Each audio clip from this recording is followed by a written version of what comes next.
Cabina, Natalia. ¿Me escuchas? Testing. Can you hear me? ¿No tienes un gis tremendo?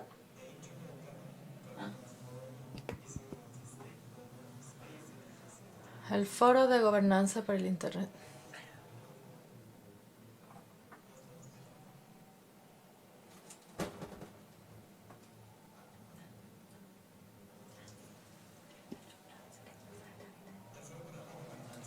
The Internet Governance Forum is a space for dialogue with many parties on matters of politics regarding the Internet. The IGF was invoked in 2015 by the General Assembly of the United Nations Organization.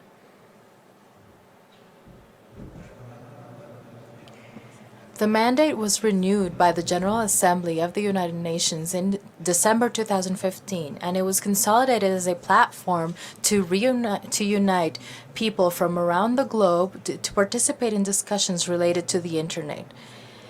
Since there is no negotiated document, the IGF informs and inspires those with the power to influence policies within the private and public sector. In general, they discuss matters and exchange information as well as best practices regarding Internet governance. This is about how to maximize opportunities regarding the Internet and manage its challenges. It generates a space for developing countries as well as developed countries to be integrated in the development of the Internet and participate in decision-making regarding these matters. The participation of these parties is necessary for the future development of the Internet. The metropolitan area of Guadalajara is the cultural center of Mexico, considered by many as the house of mariachis, and is host to many international events such as the International World Forum and International Film Festival of Guadalajara. This area is the second metropolitan area that is largest in our country. The Palace of Culture and Communication is one of the cultural events venues with the largest area located in Guadalajara, in the Guadalajara metropolitan area. The Internet Governance Forum is a space for dialogue of many interested parties on matters of politics and policies regarding the Internet. The IGF was invoked in 2015 by the United Nations General Assembly. The mandate being renewed, this General Assembly of the United Nations in December of 2015 was consolidated as a platform to unite parties of around the globe to take part in a discussion on matters of the Internet. Since there is no negotiated document, the IGF invokes many parties to make decisions regarding Internet matters. They exchange information and best practices among them and facilitate a general understanding of. Implica. El IGF también es un espacio que brinda a los países en desarrollo la misma oportunidad que los países más ricos de intervenir en el debate de la gobernanza de Internet y de facilitar su participación en instituciones y acuerdos existentes. La participación de todas las partes interesadas, de países desarrollados como en desarrollo, es necesaria para el desarrollo futuro de Internet.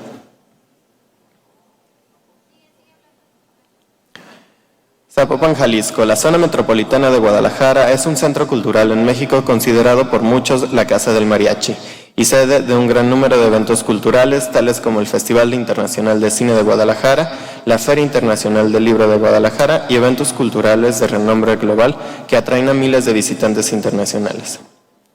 Esta área es la segunda zona metropolitana más grande y la segunda más poblada del país. Palacio Cultural de la Cultura y la Comunicación es uno de los recintos culturales más grandes del mundo. Palco está ubicado en Zapopan, en la zona metropolitana de Guadalajara. El Foro para la Gobernanza de Internet, IGF, es un espacio de diálogo de múltiples partes interesadas sobre cuestiones de políticas pertenecientes a Internet. El IGF fue convocado en 2005 por la Asamblea General de la Organización de las Naciones Unidas, renovado el mandato del IGF por la Asamblea. While the mandate has been renewed by the General Assembly of the United Nations since December 2015, this has been consolidated as a platform to unite many people of different groups in discussions on policies related to the Internet. Since there is no negotiated document, the IGF informs and inspires the influence on policies in the private and public sector. In general, they discuss and exchange information and best practices among them. The IGF facilitates a common understanding on Internet policies and management of its risks. Misma oportunidad que los países más ricos de intervenir en el debate de la participación, de la gobernanza de Internet y de facilitar su participación en instituciones y acuerdos existentes.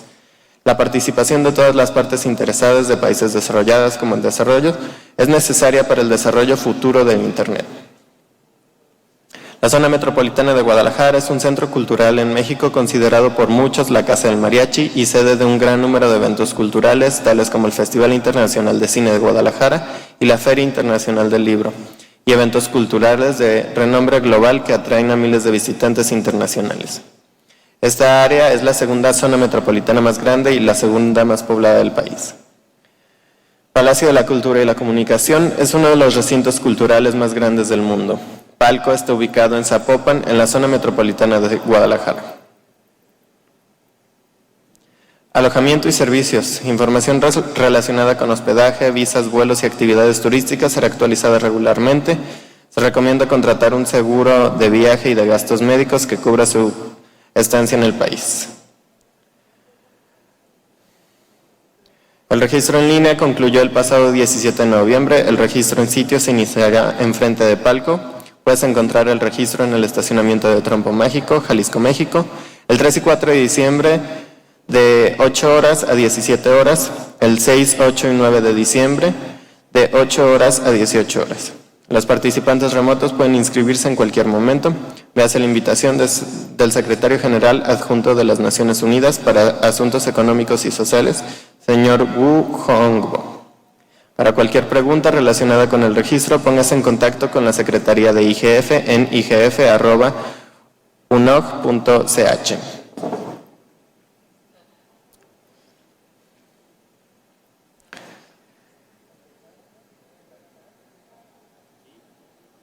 ¿Sigo? ¿Ya no sigo?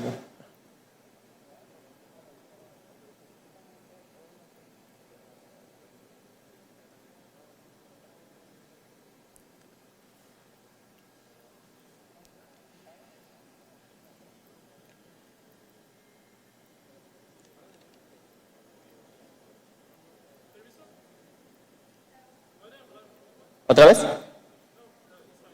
Ok.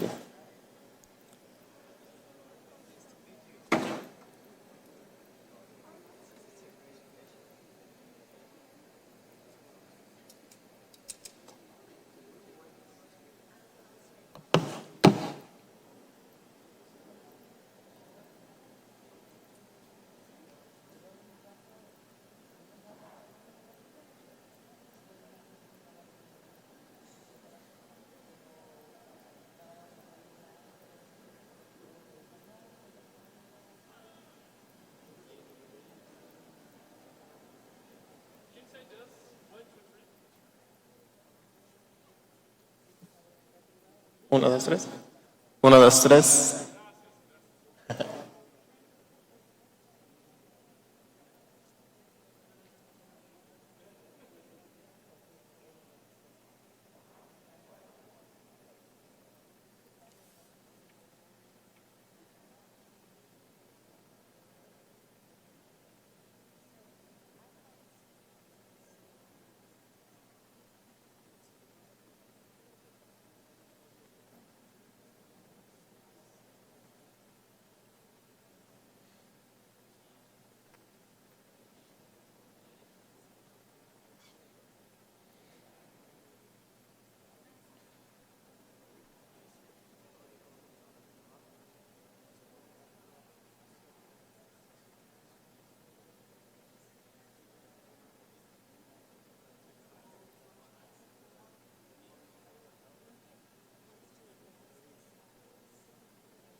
This is our day 0.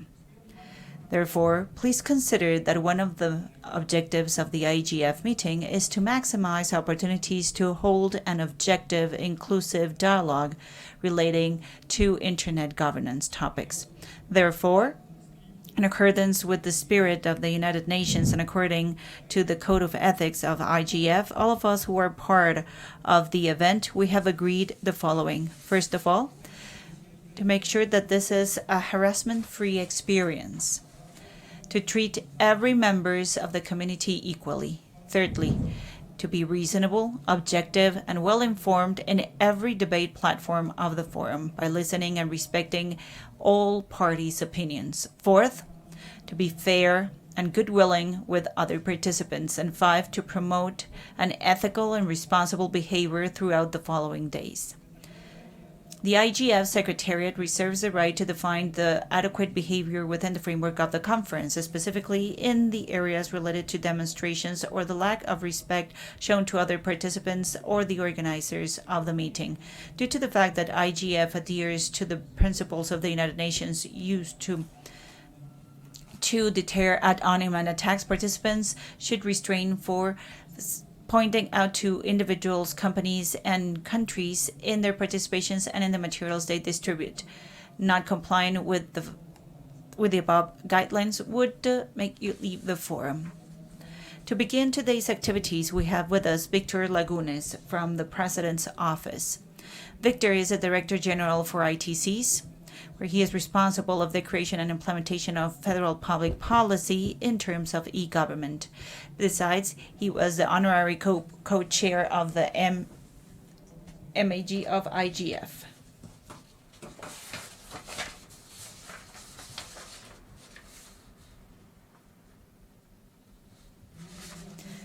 Good morning, everyone.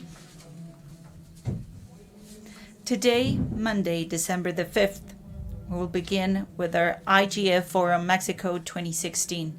Please be all welcome. The United Nations Organization, BESA, and the IGF Secretariat, and Zapopan, and the state of Jalisco, and the multi-stakeholder community. Thank you and welcome. This journey began 3 years ago for us. We decided to host the IGF this year without the knowledge of its potential. We supported the renewal of the Voices Plus 10 mandate December of last year, where we renewed the IGF's mandate, the Internet Governance Forum. Today, 3 years after, when we began with this journey, we learn how transformational Internet is. We're digitizing our country by means of initiatives in every single sector. In Mexico, we believe in the multiple stakeholders model for Internet governance. Today and during the following 5 days, you will be part of this conversation, of the events, of the debate, of the most outstanding topics related to the Internet. We'll have more than 200 sessions of different stakeholders about the critical resources found in the Internet: inclusion, the digital economy, digital skills, human rights online, among different topics. This year, the first one in the framework of the new mandate, Mexico takes pride of the fact that we receive more than 3,000 applications to register to attend the forum. This is a record figure for this event. 56% of the applications come from Latin America and the Caribbean. This shows the interest in the region to enhance the debate of Internet governance in the region. 48% of this application come from civil society organizations, showing the relevance of this topic in social and economic development, but in a sustainable and responsible fashion. Open, free, resilient, safe, decentralized are values with which we have developed the Internet in the last few decades. But today, and due to the 2030 agenda and the multi-stakeholder community, we have a vision in mind, which is the main topic of Mexico's IGF topic, to enabling inclusive and sustainable growth. We want it to be a tool to have sustainable growth in our society. Enjoy the following days. I hope these days are very productive. And on behalf of our beautiful country, I would like to say welcome to Mexico. Thank you very much.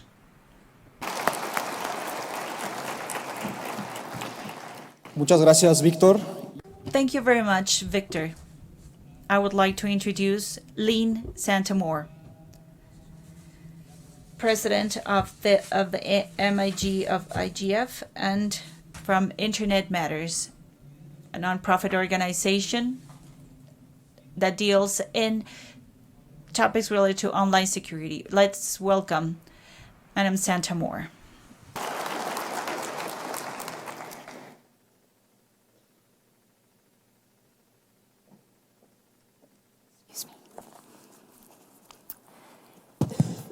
Thank you. I'm not sure I need that mic, as I was mic'd up earlier, so I hope the sound is okay. Thank you, Victor, and I'm very happy to be here. And I'd like to thank Ms. Alejandra Lagunas, Coordinator of the National Digital Strategy of the Office of the Presidency, Your Excellencies, and dear colleagues. The 11th annual meeting of the Internet Governance Forum, or IGF, will officially begin tomorrow. And we're very, very happy to be here in Mexico, given your early and important support for renewing the IGF's mandate, and certainly for all your support through the WSIS Plus 10 events last year. Your early support was critical to, I think, to the mandate's renewal. Gave a clear and strong signal on the value of the IGF. And on behalf of the IGF community, I would just like to recognize that support and thank you sincerely. It really did make a difference. So I was asked to do a short introduction to the IGF because I believe the IGF is an extremely valuable resource and can help significantly with the issues Victor posed in his introduction and some of his earlier comments. So I'll cover a bit of the history and then some more recent developments as we look forward to the next 10 years. The IGF was established by the United Nations World Summit on the Information Society, or WSIS. WSIS was held in 2 phases, and internet governance was a key issue in both. WSIS 2 recognized the need for a broad-based discussion of public policy issues relating to the internet and requested the UN Secretary General to convene a new forum for multi-stakeholder policy dialogue called the Internet Governance Forum. The mandate and terms of reference of the IGF are set out in paragraphs 72 through 80 of the Tunis Agenda. These summits were extremely valuable, not only for their formal outputs, but equally for providing a broad framework for future internet governance efforts. These included a common terminology, a broad understanding of multi-stakeholder processes and their associated expectations, as well as some insight into the expectations of stakeholders from across all the stakeholder groups. Another way to say this, it was the start of a global community. So what makes the IGF special? It's unique in that it was convened by the UN Secretary General to be an open, multi-stakeholder forum, bringing all stakeholders together as equals. Its UN mandate gives it convening power and the authority to serve as a neutral space for all stakeholders. The IGF has its administrative home in the UN Department of Economic and Social Affairs, or UNDESA, and because of the multi-stakeholder nature of the IGF, their contributions may not always be obvious, but their support is crucial. The IGF, and this is important and central to its success, is organized as a multi-stakeholder entity, relying on processes and principles fundamental to successful multi-stakeholder processes. The IGF's DNA, its value, its principles are all based on that of open, transparent, inclusive, and multi-stakeholder processes. Many of these had long been practiced in many of the internet organizations, but not so much in some of the other stakeholder groups. The multi-stakeholder nature of the IGF, coupled with the fact that it is convened by the UN, gives us something of a hybrid institution. And this occasionally requires flexibility and understanding from all parties as we work to merge differing working modalities, expectations, and processes. How is the IGF supported? After WSIS II, a small secretariat was set up in Geneva to support the IGF. It's led currently by Chengetai Musango, and they do a tremendous job with, it has to be said, far too few resources. The UN Secretary General also appointed a group of advisors representing all stakeholder groups to assist him in convening the IGF. This group of advisors is called the IGF Multi-Stakeholder Advisory Group, or IGF MAG.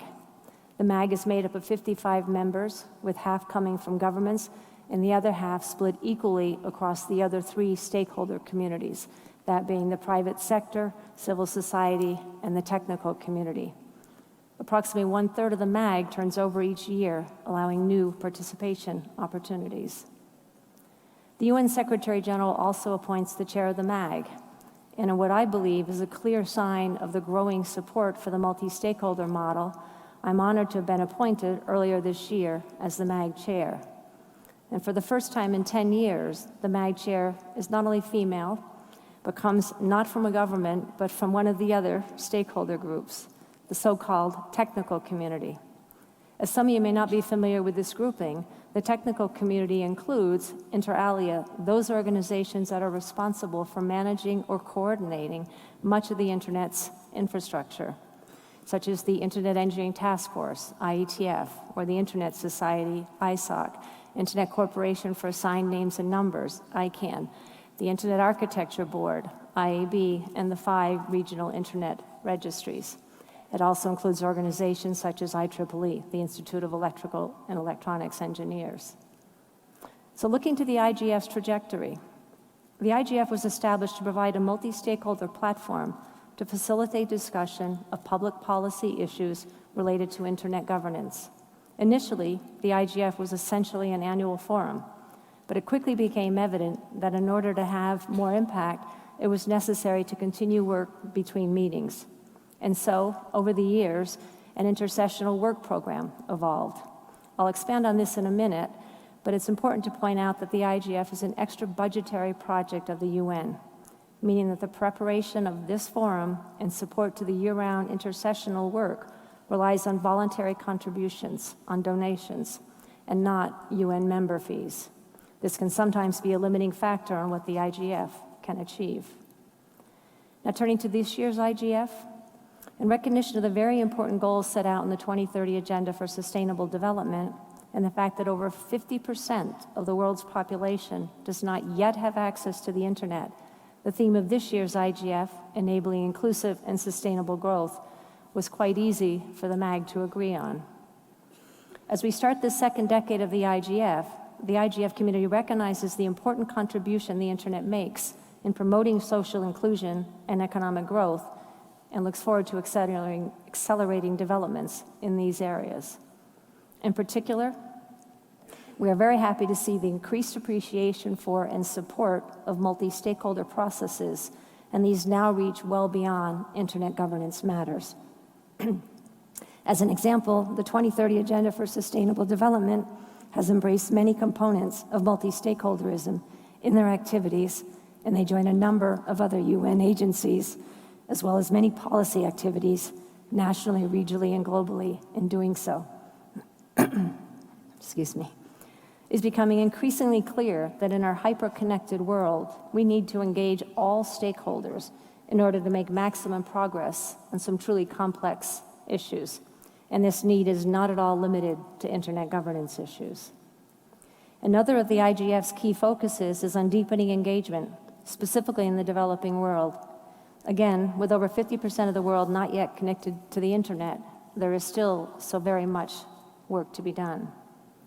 So some innovations in this IGF include a strengthened and dedicated track for IGF newcomers, improved capacity building opportunities, more opportunities for young people to engage, pilots for new session formats to allow for late-breaking topics, and importantly, enhanced online participation capabilities.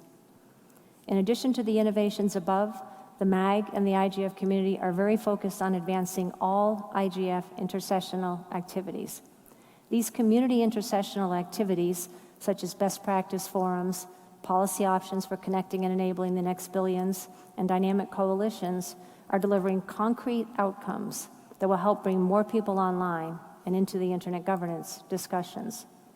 All the community intersessional activities offer unique global multi-stakeholder platforms for substantive online collaboration on a wide array of internet governance themes and issues.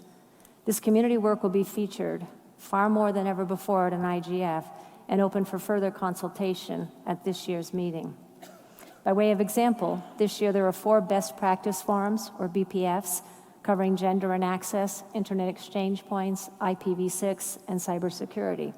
And there are 16 dynamic coalitions covering such things as the Internet of Things, connecting the unconnected, blockchain technologies, and a DC on accountability, to name only a few. There's also phase 2 of the IGF community's major policy initiative, called Policy Options for Connecting and Enabling the Next Billions. This is focused on developing the policy options from phase 1, which focused on the creation of enabling environments, to emphasize local and regional specificities in order to better support their uptake. One of the bigger success stories across the IGF community is that of the national and regional IGF initiatives, or NRIs. The NRIs are organic, multi-stakeholder entities. The number of NRIs has nearly doubled in the last year, from 42 to an expected 78 by the end of this week. And they are contributing significantly to the advancement of many internet governance discussions locally and globally. NRIs are a testament to the success of the global IGF and the multi-stakeholder model. In combination with the intersessional activities above, they are critical to advancing the work of the IGF, as their efforts are year-round and can have a more direct impact at the local level. Many NRIs will be in attendance here this week and active in showcasing their work. There are main sessions dedicated to all the intersessional activities at the IGF, and we hope you're able to participate in those sessions or stop by the booths in the village for more information. The 11th IGF is a very significant presence from civil society, as Victor mentioned, nearly 50% of attendees. Governments and IGOs, importantly, are also fairly well represented at 20% of the registrations. Private sector at 17% and the technical community at 14% comprise the rest. There are numerous international organizations here, and deepening collaboration with them is central to maximizing progress, and also another area where we are focusing. Victor, in the information you sent for this session, you asked us to reflect on the importance of the internet and its governance as a powerful tool to promote social inclusion and economic growth. There's so much to learn at and from the IGF. IGF provides a place to listen and learn. It is about gaining and sharing knowledge, about making contacts, and learning about different approaches, as this is how we can make long-term, more sustainable progress on the issues we face. In my past roles, I have seen firsthand how much of an impact the IGF has had on internet governance and development in all countries, developed and developing. And with this short introduction, I hope I have at least whet your appetite to learn more and to participate even more deeply in the IGF and its community activities. There really is a wealth of knowledge embedded in all these sessions and in all the materials on the IGF website, which includes materials from every one of the 11 IGFs held to date and all of the intersessional activities. So thank you very much for this opportunity to speak today. Thank you.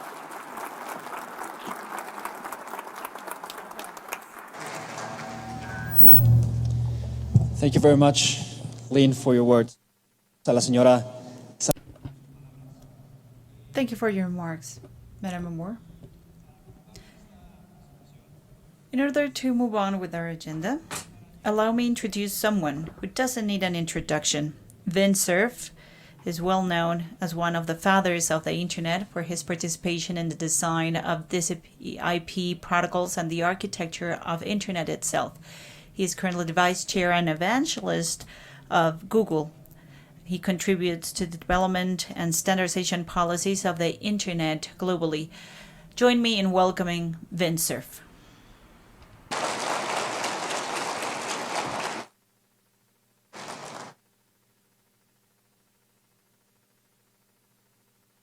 Buenos dias, señores y Good morning, ladies and gentlemen. trying to get out of me this morning. I apologize.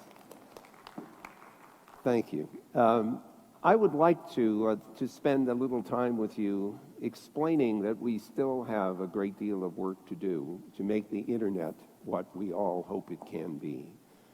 So let me ask if we can put the slides up, please. There they are. Let me begin. This is not working. Hello, hello. Do I have control over your computer or not? There we go.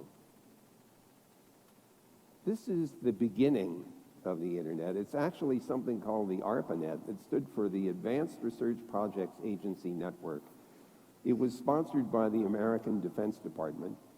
They were trying to figure out how to get computer science departments to share their computing resources while they were doing research in the late 1960s in artificial intelligence and computer science. And everybody at the dozen universities who were part of this program kept saying, you have to buy us a new world-class computer every year so we can do world-class research.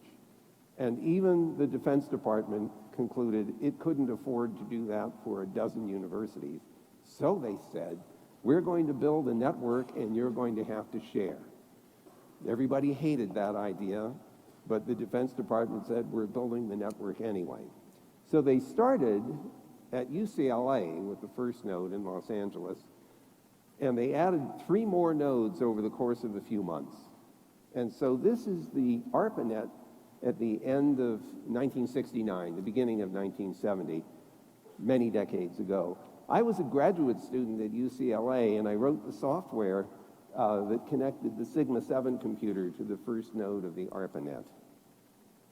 Well, this worked very well. It expanded very rapidly. It extended all the way into Europe, in fact, by 1973. And at this point, I was at Stanford University, beginning to do research on computer networking. And my colleague, Robert Kahn, who had helped to define this system, had moved to the Defense Department at ARPA and was beginning to look at how to use computers in command and control for the Defense Department. We began the design of the internet in 1973. Our first paper was published in 1974. If I could have the next slide. Why does this not seem to want to work? There we go. What you're seeing is the very first test of 3 different packet switch networks all running at the same time. Over on the far left was a mobile packet radio network. Now, you're using mobile phones today, and you think nothing of driving around at 60 or 70 miles an hour and communicating. This was a big deal in the 1970s. The packet switched radios were about a cubic foot. They cost $50,000.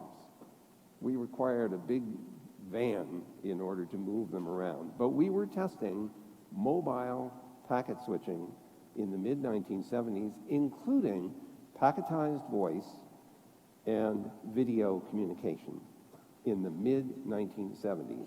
We couldn't do very much of it, but we were at least testing the concept. So I want you to understand that what you do today with video conferencing and mobile voice and everything else was nascent in the network 40 years ago, just not very much of it. We've come a long way. Could we go back, please? Thank you. The middle there, looking like it's being swallowed up, was a packet satellite network that connected the eastern part of the United States with the western part of Europe. That was to emulate what it would be like to have ships at sea communicating with each other through satellite. And then the big thing that looks like it's an amoeba that's swallowing everything is the ARPANET, stretching from the United States all the way to Europe. So this was a very important milestone almost 40 years ago, demonstrating that the TCP/IP protocols would support this very, very flexible communication technology, which has led today to all of the applications that you see. Now we go to the next slide. This is a picture of something called the National Science Foundation Network. It was sponsored by the American National Science Foundation, after the original Defense Department ARPANET was built. It wanted to, NSF, wanted to connect 3,000 research universities around the United States, and they invested in building another piece of the internet. Other departments of the U.S. government, the Department of Energy and NASA, also invested in building additional pieces of the internet. And by this time, we're talking about the mid-1980s, other parts of the world, including Europe and elsewhere, were beginning to build their pieces of the internet as well. So by the mid-1980s, we're starting to see a significant expansion of the network thanks to government support. By the late 1980s, we're starting to see commercial internet services. 3 of them started in 1989 in the United States, for example. So if we could go to the next slide now. This is what the internet looks like today. It's a big, gigantic, and very colorful environment. The purpose for showing this picture, though, is to emphasize that there are hundreds of thousands of networks that are in operation today all around the world that are bound together by a common suite of protocols, the TCP/IP protocol suite. Every one of those networks is operated independent of the others. The people make their own decisions about what equipment to use, what software to use, who to connect to, and under what conditions. This is a grand collaboration of hundreds of thousands of networks operating around the world. And of course, the only reason it works is that they've all decided to use a common set of protocols to communicate. So this is the world that you and I live in today. So what I really want to emphasize to you is that what has been important in the recent history, the last 20 years or so, has been this notion of multiple stakeholders coming together, analyzing problems, and coming to recommendations for policy making. And that's what the Internet Governance Forum is about. Lynn Santamora mentioned a number of participants, especially on the technical side, that are part of this multi-stakeholder environment, but the private sector, the commercial sector, government, and civil society are all equally important parts of this multi-stakeholder operation. And it's vital that we recognize that all those points of view are essential to understanding what policies will be the most beneficial for all of us who depend on the internet and wish to expand its functional utility. I want to overemphasize, if I can, the second bullet up there: safety, security, privacy, reliability, and interoperability, one network. And finally, freedom of access and expression. These are fundamental, desirable properties of what the internet should deliver. It's the sort of thing that we should all care about and seek to accomplish. And I want to emphasize more than anything, safety. This has become an environment which is not as safe as we would like it to be. And we have to do something about that. Some of the solutions are technical. Some of them may be legal. In some cases, we need law enforcement to help. Some of them may be policy-based for the private sector. Some of them may be societal norms that you and I adopt about behavior, what's acceptable behavior in the internet environment. It gets even more complicated when we start talking about the Internet of Things. Devices filled with software. What if the software doesn't work properly? What if it's not safe? So of the very many items that I put up there, safety is a very important but not the only one. I want to emphasize how broad is the agenda that the Internet Governance Forum has to address. I want to also strongly recommend that we look at this as a transnational problem. When the internet was designed in 1973, it was deliberately designed without any reference to national jurisdictions. It was designed to be a global collection of connected networks. The pieces of any particular network could have been anywhere in the world. So the architecture and the addressing were designed from the topological point of view. The packets of the internet don't notice when they've crossed national boundaries, and this was a deliberate design decision. The consequence of this is that the acts that we undertake on the network can have impact anywhere in the world. The good side about this is, of course, that means that we can conduct business, in theory, anywhere that the internet can touch. It means that we have global markets. It means that we have an opportunity to discover information of use to us no matter where it comes from. And so this transnational character is a powerful component of the internet's design. But at the same time, it means that if there is a victim in one place and a perpetrator in another, they could cross national boundaries. Harms can take place. And we need to cope with this. We can't cope with these problems purely domestically, purely locally. We have to cooperate on a global scale in order to deal with the potential abuses that are occurring on the network, whether it's the distribution of malware or bullying or other kinds of abuse.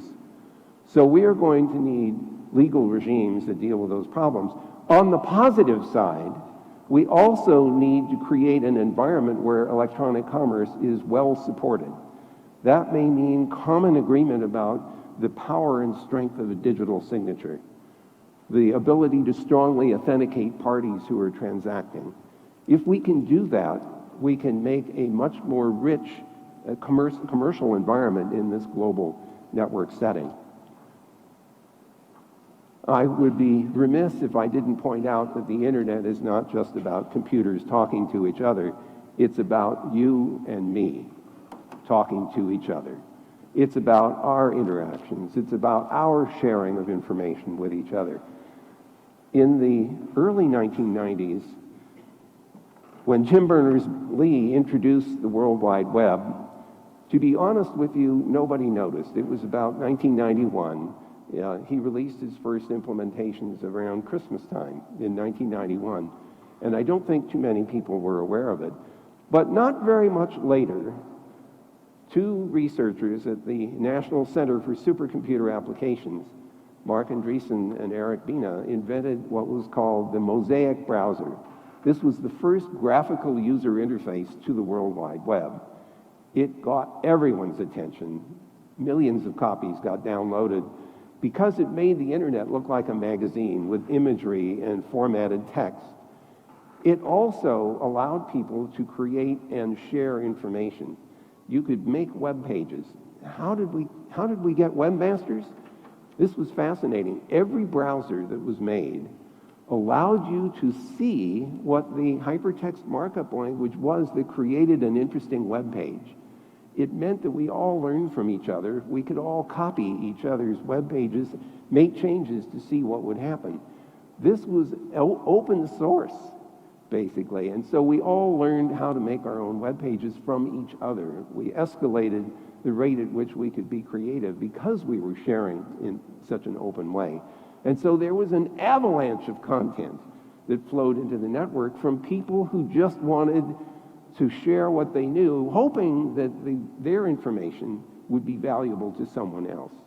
They weren't looking to be paid for this. They were looking for the satisfaction that sharing of information was useful. That's a very powerful motivation, and it continues today. A great deal of the information on the internet is there freely because people want to share it. So this was a very powerful theme. We should be paying more attention to the people side of the internet, because in the end, that's where all the benefit will lie. We need the network to be affordable. We need it to be accessible in two senses. One, we have to be able to get to it physically, and we also need to deal with people who may have disabilities, who have trouble with vision or hearing or motor movements. We need to make all of the system accessible to those people too. No one should be left out.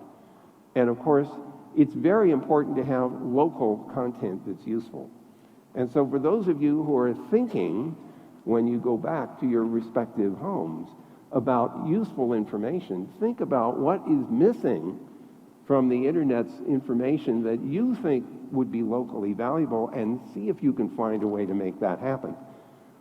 People might find it interesting to have a map of New York City, But if you're trying to find your way around Jalisco, it's interesting, but it's not helpful. What you need is the road system here. And that's true everywhere around the world. So local content is very important. I think we also want very much to create an environment where competition is supported and valued, in the private sector especially.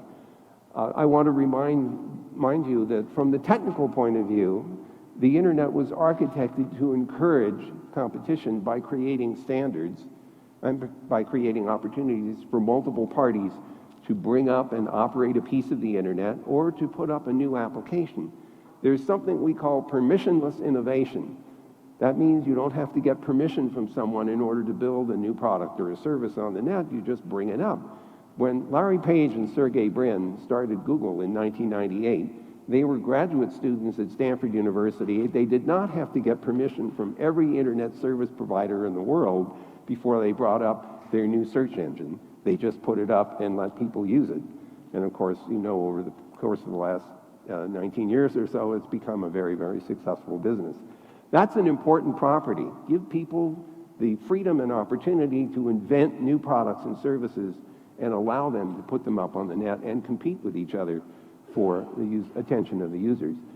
It's also very important to recognize that this medium can be helpful from the educational point of view. We should be encouraging more content to help people learn new skills, new capabilities, so that they can make a living.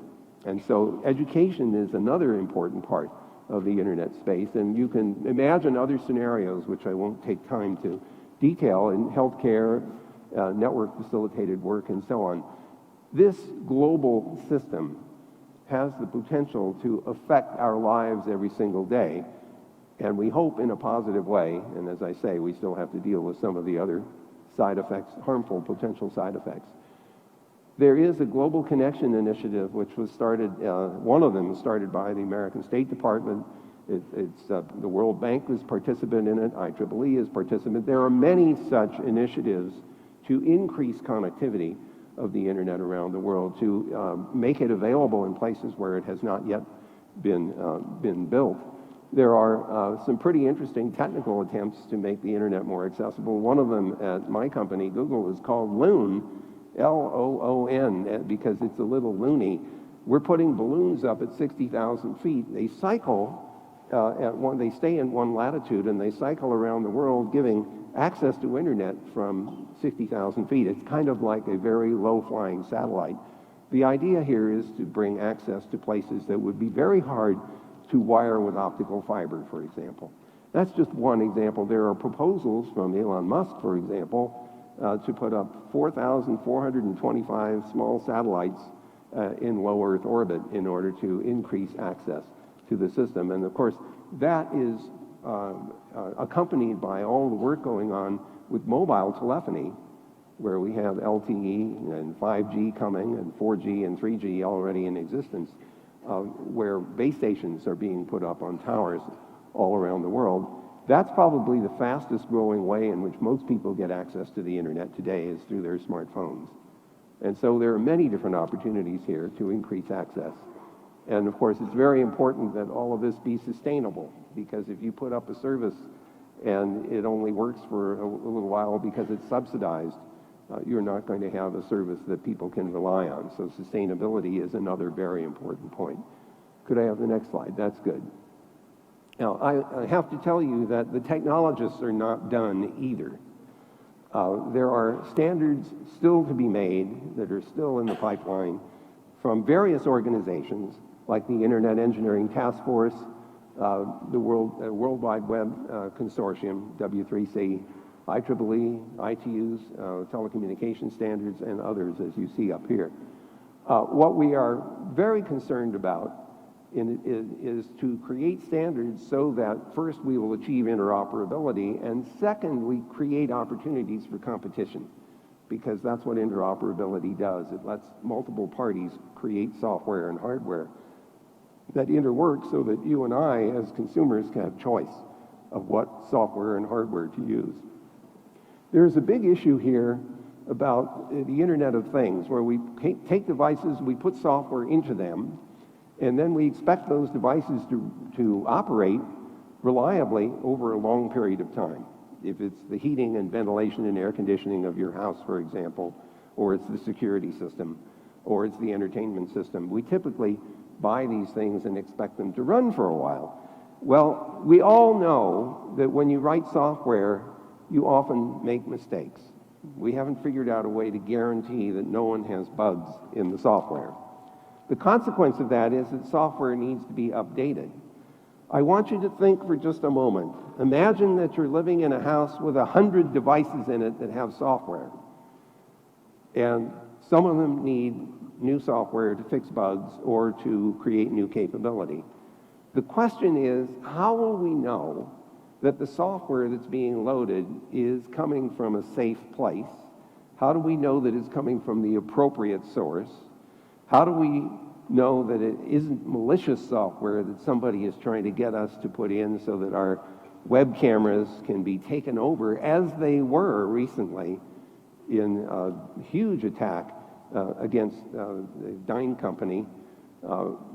It looked like there were something on the order of 500 gigabits per second of traffic being aimed at a particular target from web cameras that have been overtaken, because the camera software had very simple access controls. It had a built-in, burned-in username and password, or it had no control at all. The bad guys got access to those cameras and sent megabit streams aggregated towards the target.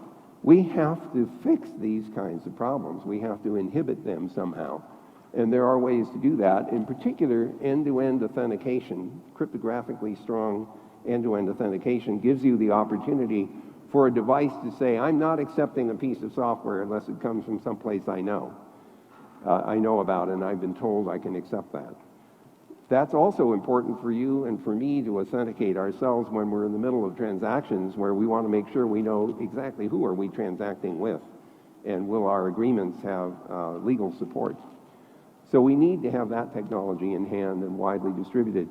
Confidentiality and privacy are major issues for every one of us, and we need technologies and operating principles that will preserve our privacy and confidentiality when it's needed. I don't need to make up all of the examples where you want some privacy, healthcare being an obvious one, financial transactions another. Those of you who are in this game know that we ran out of the IP version 4 address space in 2011. ICANN had no more address space to give to the regional internet registries. Of course, around the early 1990s, the engineers realized we were going to run out of that 32-bit address space and develop the 128-bit IPv6 address space. We are very, very far behind where we need to be deploying and operating IP version 6 in parallel with IP version 4. We're probably on the order of 15% penetrated on a global basis. In some places, it's much more penetrant. A lot of the mobile phone systems run V6, in 70 or 80 or 90% of them. So it's an uneven distribution right now, but we clearly need this, especially for the Internet of Things, where there are predicted to be billions of such devices that need to be addressed in order to interact. So IPv6 is really important. I have a long rant, which I won't bore you with, about preserving digital content over hundreds of years. The reason I'm so concerned about this is that every one of you with your mobile phone takes pictures every day, and you're assuming because they're bits that somehow they'll last forever because, you know, bits don't wear out. The trouble is the bits are stored in a physical medium. It could be a 5¼ inch floppy disk years ago, or a 3½ inch floppy disk, or maybe it's a CD-ROM, or maybe it's a DVD, or maybe it's a Blu-ray, or maybe it's just one of those hard disk drives that you plug into your computer.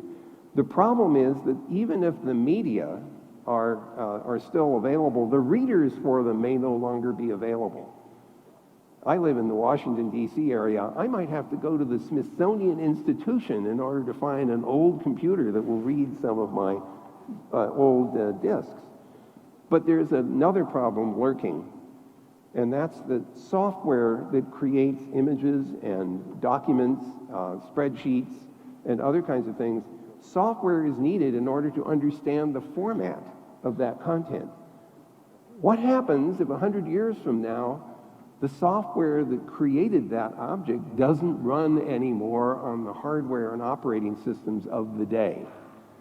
So in the 22nd century, it's possible that none of the software that we used to create content, to create images and movies, is still running. And if we can't interpret the complex files we've created, the information is lost. The 22nd century may have no idea what the 21st century was like if they have no access to our emails, our blogs, our web pages, and all the other digital objects we've created. There's some serious and hard technical, economic, and legal problems associated with preserving digital content over long periods of time. There's another little problem with the World Wide Web. We all know about domain names. Domain names are very essential to the uniform record locators of the World Wide Web. The problem is domain names themselves are not necessarily stable. If you fail to pay your annual rent on your domain name and it expires and you no longer have access to it, all the URLs that pointed to the content that associated with that domain name may no longer resolve, in which case the information is inaccessible.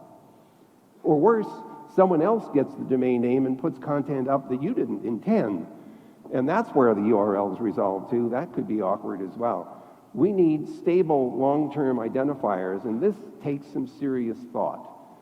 It's not what we currently have. The business models of sustaining the domain name system induce this instability, and we need to fix that. And of course, I'd be remiss if I didn't say something about the need for broadband access. Optical fiber and wireless are the two primary ways by which internet will be reached in the near future. There's still more unfinished business. I've already talked a lot about the Internet of Things, so I'll try to save some time by just referring you again to that list of important properties that we want these devices with their software to have if we're going to rely on them day in and day out. But now we face another big problem. There is a great deal of misinformation, deliberate or simply ignorance, on the network. It's critical thinking that helps us distinguish the misinformation from the good information, but not everyone is willing to put forth the effort to think about where the information came from. What is the source? How was it analyzed? How does it compare to other sources of information that we might have? If we're going to teach our children anything in this online world, it is think about where the information came from, what you're being told, what you are seeing. Try to distinguish good information from not so good information. We need to work really hard on that. We need to create, I would say, norms for the production and distribution of information that speak to its quality. People will still put bad information up on the net. It's just that you and I need to be able to detect that as bad or false or misrepresentation and separate our reaction to it. This is a major issue for us in this 21st century, which we will be dealing with in the IGF and elsewhere, probably very much so this week. There's also this problem of bad software, buggy software and malware that's floating around in the net. All I can say is that this is a very big problem because we haven't figured out how to write code that has no bugs in it. For the last 70 years that computers have been around, we have been creating code and it seems to all have bugs. So fixing that problem is two parts to it. One of them is trying to create environments where when you write code, it's less likely that it will have bugs.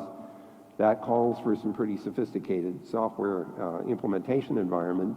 And on the other side, we have to be prepared to update software because if it has bugs, we need to fix it. You can worry a little bit about artificial intelligence, self-driving cars, and flying drones and robotics and things like that. Now we're getting into software that is making decisions that we're not in the loop with. And how do we make sure that that software is safe to use? and safe to rely upon. That's a big challenge for us. I have begun, not for the first time, to think about ethics in software-based systems in general. I think that programmers, and I used to be one, made a living that way, are responsible for the software that they write. And if it doesn't work, I think they have a responsibility to fix it. I think they have a responsibility to try hard not to create software that has bugs and mistakes in it that could lead to serious consequences. So there is an ethical issue here. We need to infuse that ethic into the programmers and the companies that employ them so that there is a social norm that says if you're going to write software, you need to think about the consequences of that software's operation and protect people from the potential negative ones. And on top of all that, I think digital literacy in general is important. We teach our children to look both ways when they cross the street to avoid getting run over by a negligent driver. We need to teach them to look both ways in the network to pay attention to how to be safe in this environment. I think I have one more slide here. Could you go to the next slide, please? There we are. This is my last slide. I just wanted to tell you, and many of you know that I've been working at the Jet Propulsion Laboratory for, since 1998 on the extension of the internet across the solar system. And before you decide that I've gone crazy, in fact, it's already in operation. We have new software. It's not TCP/IP.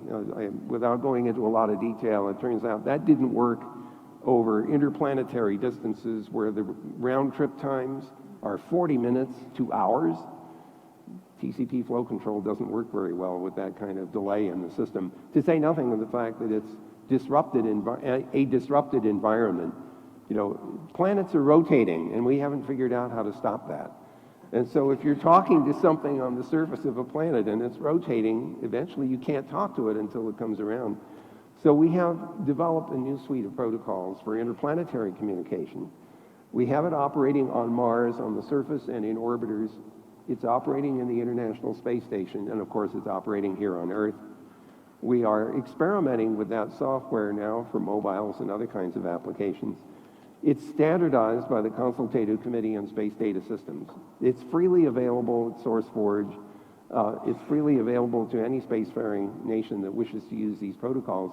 What we're hoping, frankly, is that if these protocols are adopted as part of the norm, then each new spacecraft that goes off to do some scientific expedition, when it finishes, could be repurposed as a node of an interplanetary backbone. And so over the decades of the remainder of this 21st century, we can build an interplanetary network out of the equipment that we send out there to explore our nearby solar system. And so at last, the internet has left the planet. And someday, perhaps we will too, especially if Elon Musk has his way. So I thank you very much for allowing me this time here. I'm looking forward to the rest of the week, interacting with as many of you as I can. Please keep in mind all of these issues. It is unfinished work, and you have a responsibility to help get to the goal. Thank you very much.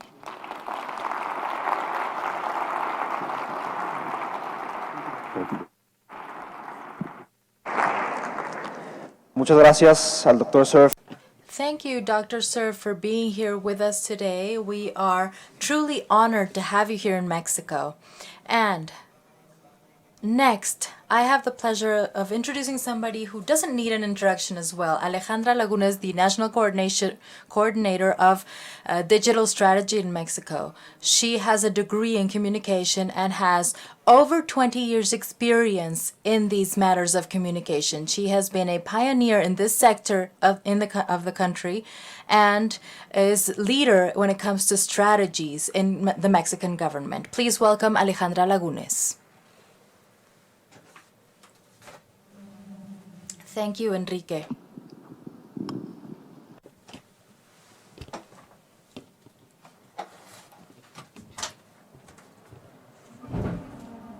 Good morning, all. Welcome to Mexico. Welcome to Jalisco. Thank you for being here with us today in this 11th session of the Internet Governance Forum, a space that all of us as peers can in which we can discuss on matters of the internet, so that we will have a free space, a neutral, safe, open, resilient, and decentralized space. This event represents a great opportunity also for having dialogue regarding how the internet governance contributes to the Sustainable Development Goals. The importance on these matters isn't minor. Internet offers great opportunities and benefits, but as a humanity, we face today new and complex challenges. As the poet Mario Benedetti says, when we thought we had all the answers, suddenly all the questions changed. And it is because in the last few years we have been witnesses to great changes that have us question new matters on economy, health, education, the environment, and of course, our governments. It is true.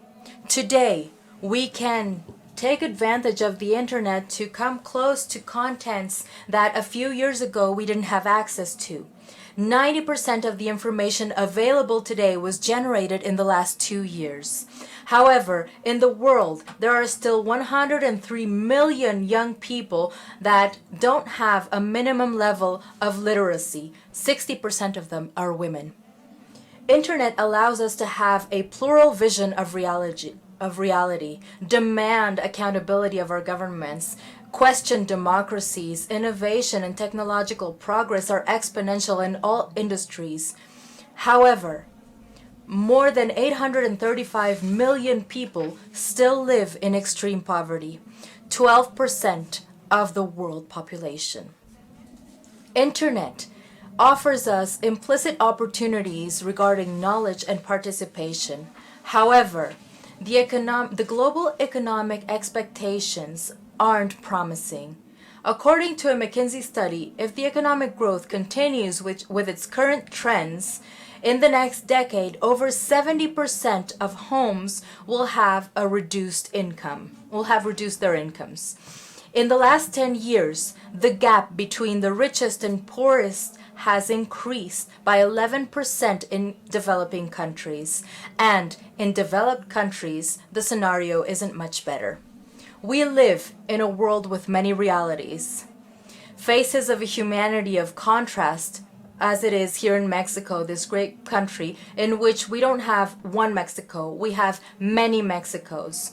The voices of farmers, of professors, entrepreneurs, students, those who migrate to other countries seeking other opportunities, mothers and fathers who seek better opportunities for their children.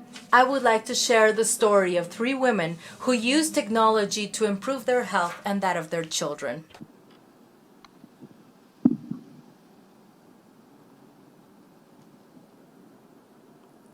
¿Tenemos audio? Do we have audio?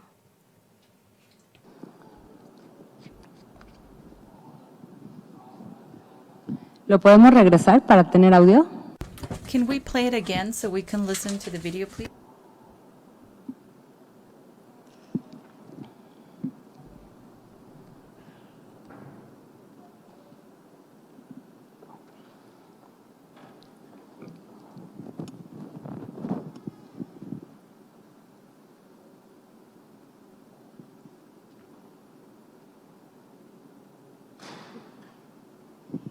El video que vamos a ver. The video that is going to be played is one of the largest social program in Mexico, Prospera, and with the use of technology, we created Prospera Digital. Now, we'll watch a testimonial video of 3 women narrating their experience with Prospera. Digital Prospera. We are mothers who don't take our children to the doctors often. With my first child, I scarcely went to the doctor. This time I have monthly visits. Many pregnant women will never go to consultations. They won't take their vitamins, and they don't even know the dates when their babies are due. It's a program called Prospera Digital, where were assembled and we were given information about things such as emergency numbers. It's information that reminds us how we should take care of ourselves during pregnancy. Today I received a reminder about my medical appointment, which is scheduled for tomorrow. Sometimes when the baby gets hungry, my mother-in-law advises me to give him water or give him some tea, and the messages tell me that I shouldn't give my baby anything except for breast milk during the first 6 months. This helps to prevent birth defects. I think it's very important that we receive these messages because, well, I have 2 babies and supposedly I should already know these things. But now with my 3rd baby, I realize that there are many things that I didn't know.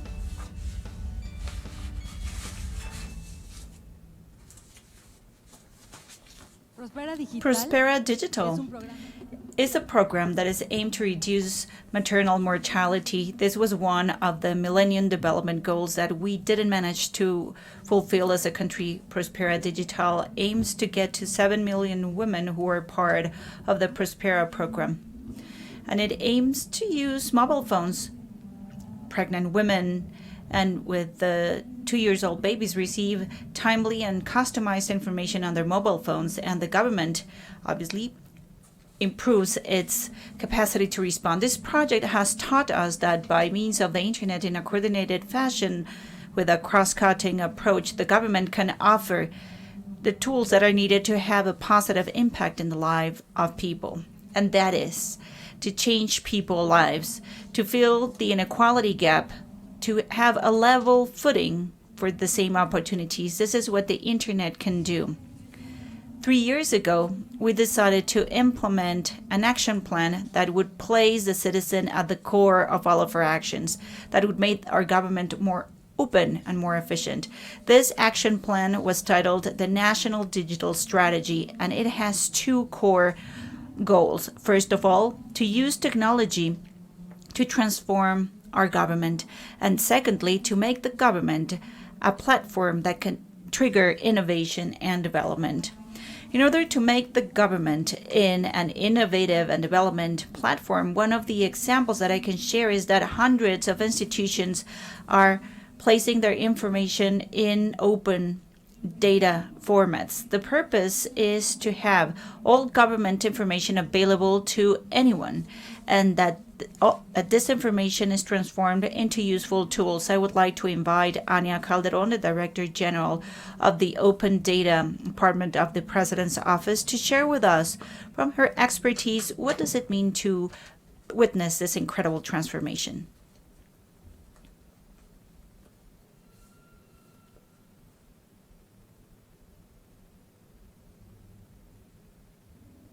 Good morning, everyone. Many people say that we cannot solve what we can't see, which is hard for me to understand because today we are witness of a global transformation enabled by the internet and fed by a generation of ubiquitous data from government operations and administrative records up to all the data that citizens create through sensor social networks and financial transactions. Data stem out from what citizens do in the world and how they interact with the world, because they describe our world and we can understand our world better through data, provided we can make use of them. That is why the national strategy of the government of Mexico uses open data. It fosters the use of open data that anybody can use to enable their use for everybody's benefit. As you can see, the open data policy tries to build a platform upon which everybody can generate knowledge and share new ideas with a better understanding of the challenges that we face today. But we know today that having data up does not translate automatically into a better life. It's the people behind data who are advocating for the changes that truly matters, as we just heard. What it matters is the human face of the internet, as Vince said. So this has to be linked with the social claims in our country. And this is a reality in Mexico because different sectors are using more than 16,000 pieces of data that have been published in datos.gov.mx to create innovative solutions. And I will give you some examples. Open data in Mexico are used to build a more resilient society. We witnessed it last year during Patricia hurricane by having shelter information and critical infrastructure information that in 72 hours summoned the whole world and captured 14,000 kilometers of roads in the shoreline, and that informed the decisions made of the Emergency Preparedness Committee.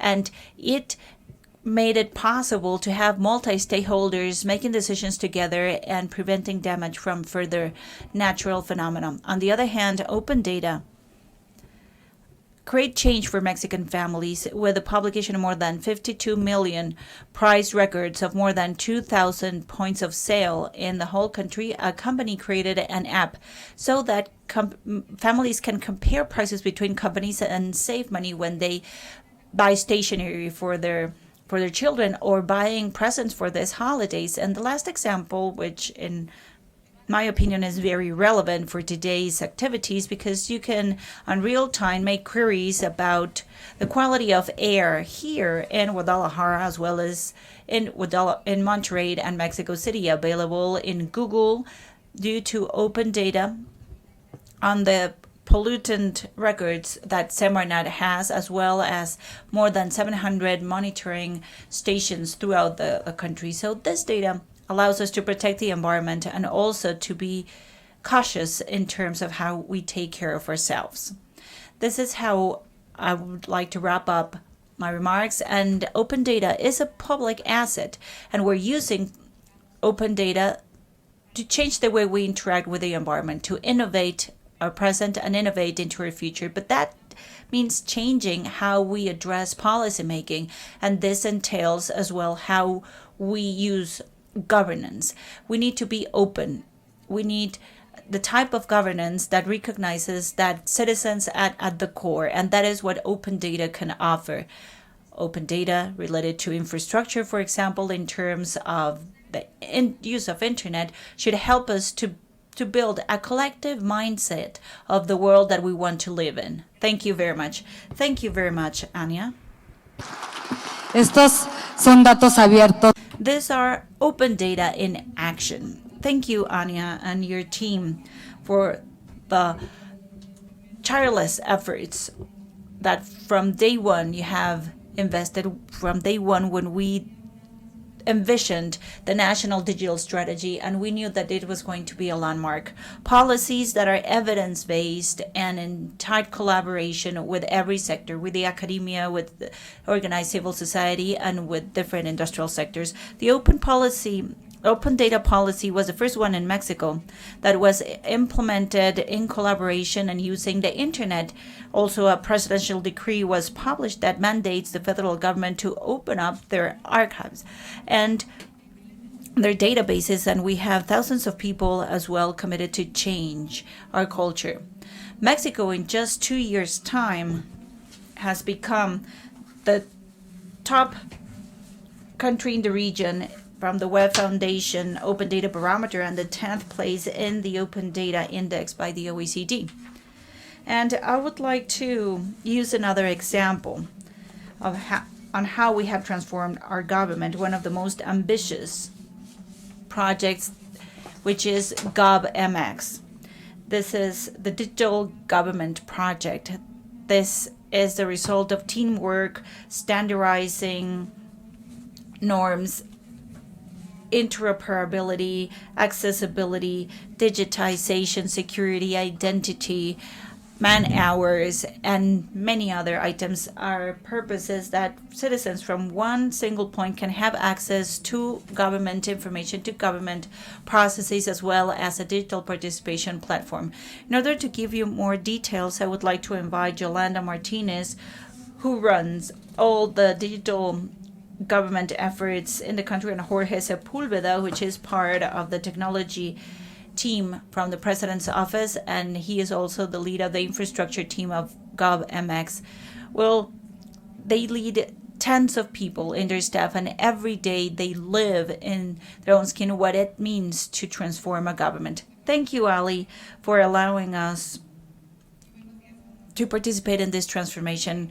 Good morning, everyone. GovMX is the digital access to government services, government processes, and a platform for citizens' participation.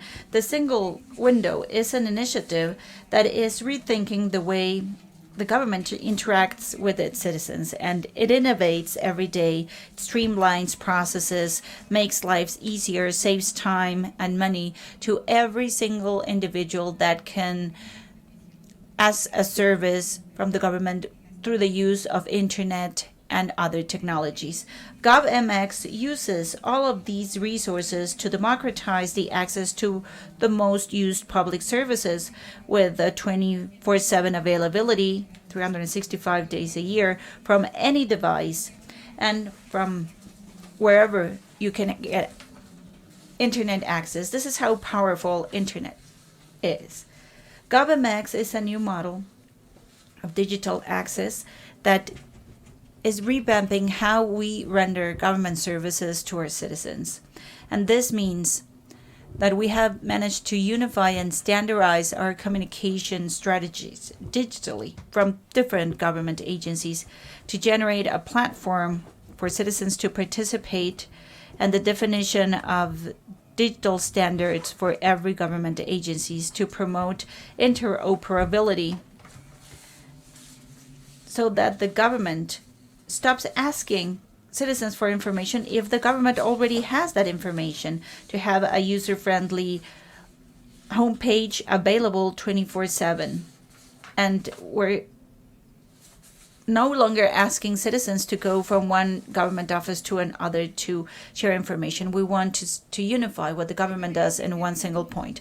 GovMX has very important benefits for the population as a whole. It has an intuitive design based on the state-of-the-art user experience standards, saving time, saving resources, but specifically GovMX allows us not to leave anyone behind from the benefits and the use of technology and the internet. We have reduced response times to carry out from one single point processes and tramites online. We have prioritized the most impactful one in order to fulfill the Sustainable Development Goals. In a context that is featured by social inequality, GovMX is a tool that results in inclusion. It democratizes public services, generates better life opportunities for individuals by enabling universal access to the most impactful services for their lives. GovMX is the project that rethinks how we interact with society, innovates every day, streamlines processes, saves time and money. Some of the statistical figures that we can see on the screen, one of the most important ones is that 81% of citizens show high customer satisfaction when they make processes with the government. In 3 years' time, more than 94 services have been provided online, and more than 250 million annual transactions in more than 2,000 digital processes. My name is Mariana, and I'm studying junior high. I like animals, and I love to take care of them. I want to be the best vet in the country. My dream is to study abroad and be ready to own one day a huge vet shop so I can take care of all animals. Find what you're looking for. As easy as that.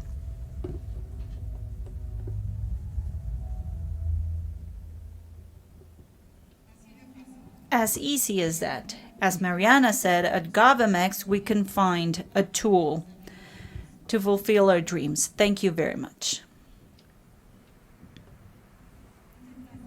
Thank you very much, Yolanda. Thank you very much, Jorge. This has been a huge endeavor. But your engagement, your team's engagement, and the engagement of hundreds of people in the government has made the results very impressive. Today at GovMX, we have more than 4,000 processes online that receive 1 million queries every day. We have carried out more than 258 million times that citizens don't have to physically visit a window.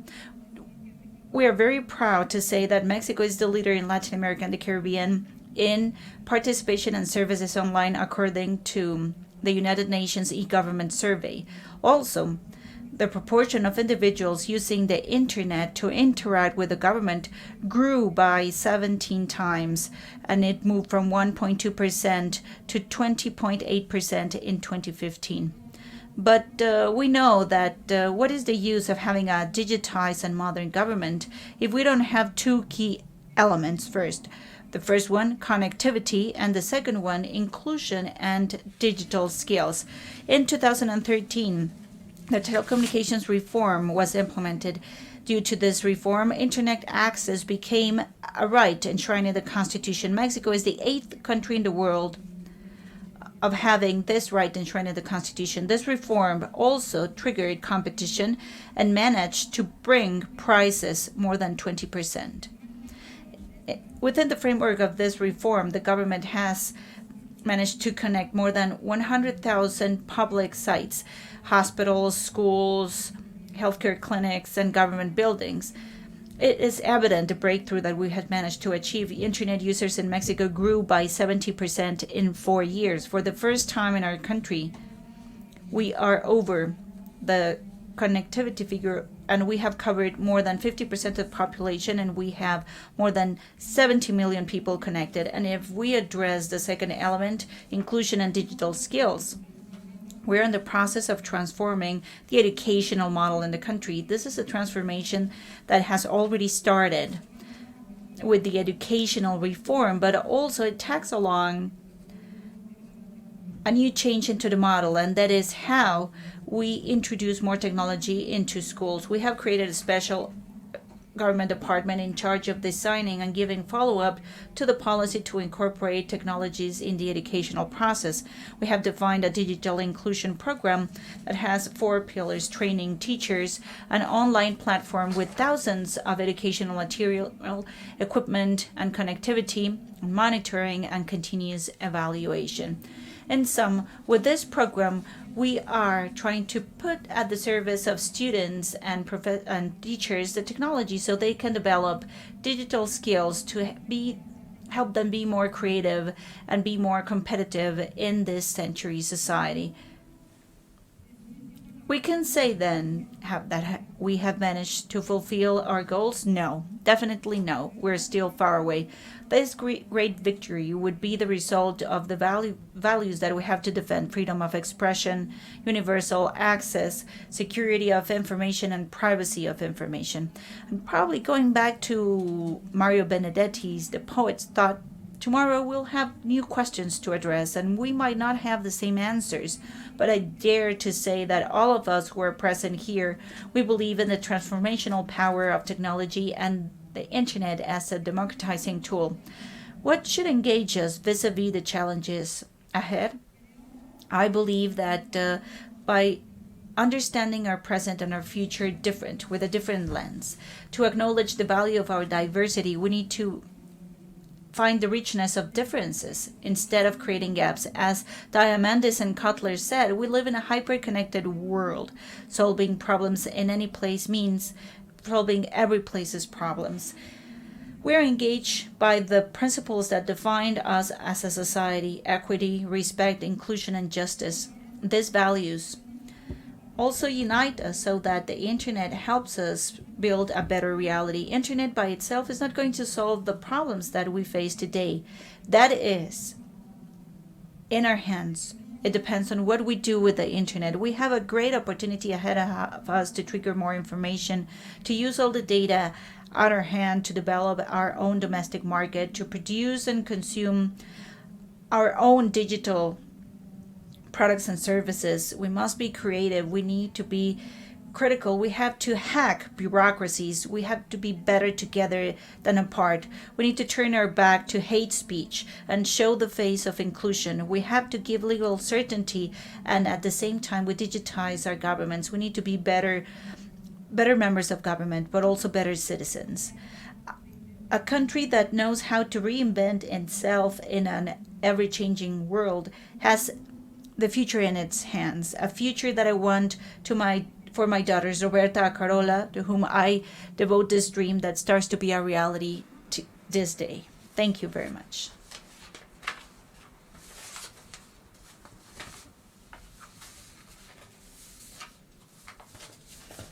Thank you very much, Coordinator Lagunes. Thank you very much for your remarks. And I would like to welcome Kathy Brown, President and CEO of the Internet Society and an authoritative voice in the development of standards and the Internet. Join me in welcoming Mrs. Brown.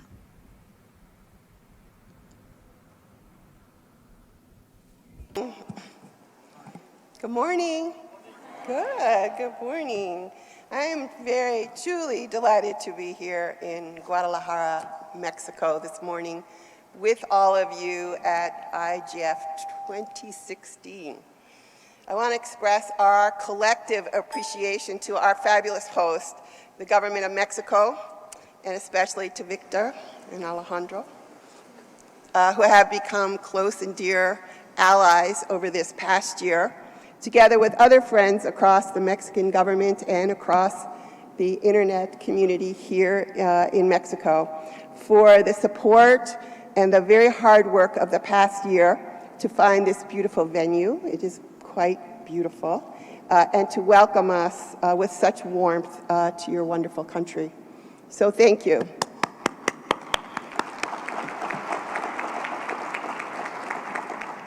You know, as Lynn pointed out, for 10 years, this wonderful forum has been bringing stakeholders, users of the internet, together in what I know I have called in the past a bazaar of ideas. Even outside is all set up so that one can go from one booth to the other, from one little tent to the other, to hear and to understand and to think about the innovative ideas that we all bring to the table. We moved from these innovative ideas to innovative solutions as we have worked together over these years. And we have really come to grips with some best practices as we think about the governance issues around this global borderless internet. And I would say that we were quite successful, and I want to congratulate this assembly that we successfully concluded the UN 10-year WSIS review, where the governments of the world, let's remember this, confirmed and endorsed the governance model that we have all worked so hard to establish and to implement. We are multi-stakeholder. That word has been vexing to so many. What does it mean? Well, it means that we are users, providers, technologists, activists, governments who come together to try to address the changing world we live in this internet age. We have now been entrusted with making the model work for the next 10 years. That's a large task given the challenges we face. We know that one half the world is still not connected, and Vint did a fabulous job, didn't he just, in giving us a course on the unfinished business. I think that that unfinished business must become our work, and we need to feel the urgency around some of this. You know, my own passion for this internet lies in its very architecture, global, open, inclusive, a tool for connection, communication, and collaboration. But we know that the winds of change are blowing. We know that there are challenges that lie before us and issues around the vulnerabilities of some of the technology, in issues around some of the uses of the internet that have not been for the general good, but in some ways hurt people who want to use the internet. We as an internet community must face those issues that we broadly call trust. Do we have trust? Is there trust in the use of the tool for the benefit of us all? And how do we all want to start thinking about the governance issues of ourselves on the internet? So this idea of ethical behavior, this idea of ensuring that the good of the community is upheld while we hold on to those ideas of inclusiveness, of access, of everyone on the internet, everywhere. As you know, it is our mission at ISOC to ensure that we do have this global, open, trusted internet everywhere for everyone. That's quite a sentence, and it calls upon us to look at each of these elements and ensure that we are working hard to make it part of our future. Interestingly, over the last 10 years, this tool, this internet tool, has finally been embraced by people who are thinking about the development issues for the whole of the world. So the Sustainable Development Goals I find most useful in trying to understand where we as a world global community want to go in all of the human necessities: education, healthcare, poverty alleviation, the rights of women, the rights of minority people in all the various countries of the world. It helps us have a roadmap to the work we need to do with respect to the internet's influence and enabling of achieving those goals. For the moment, I'd like to concentrate on Goal 9C. Significantly increase access to information and communication technology and strive to provide universal and affordable access to the internet in the least developed countries by 2020. Why is that goal so fundamental? Because if we achieve this goal, that we have universal access in the least developed countries or the least developed places in all countries, we will have achieved it for everyone. For surely, if we connect the last 1 billion, we will have connected the 3 to 4 billion who have not yet achieved access to the internet. Behind you, you see some pictures of the work that ISOC and its development partners are doing in this region and around the world in developing community networks in villages that are the most underserved and in some cases underrepresented in the political arena. Our partners, who will hold a roundtable, I think later today or tomorrow, and I should have really given you the date and time, will talk about this development of community capacity, human capacity, technical capacity, and then using the technology for whatever it is the village wants to use it for.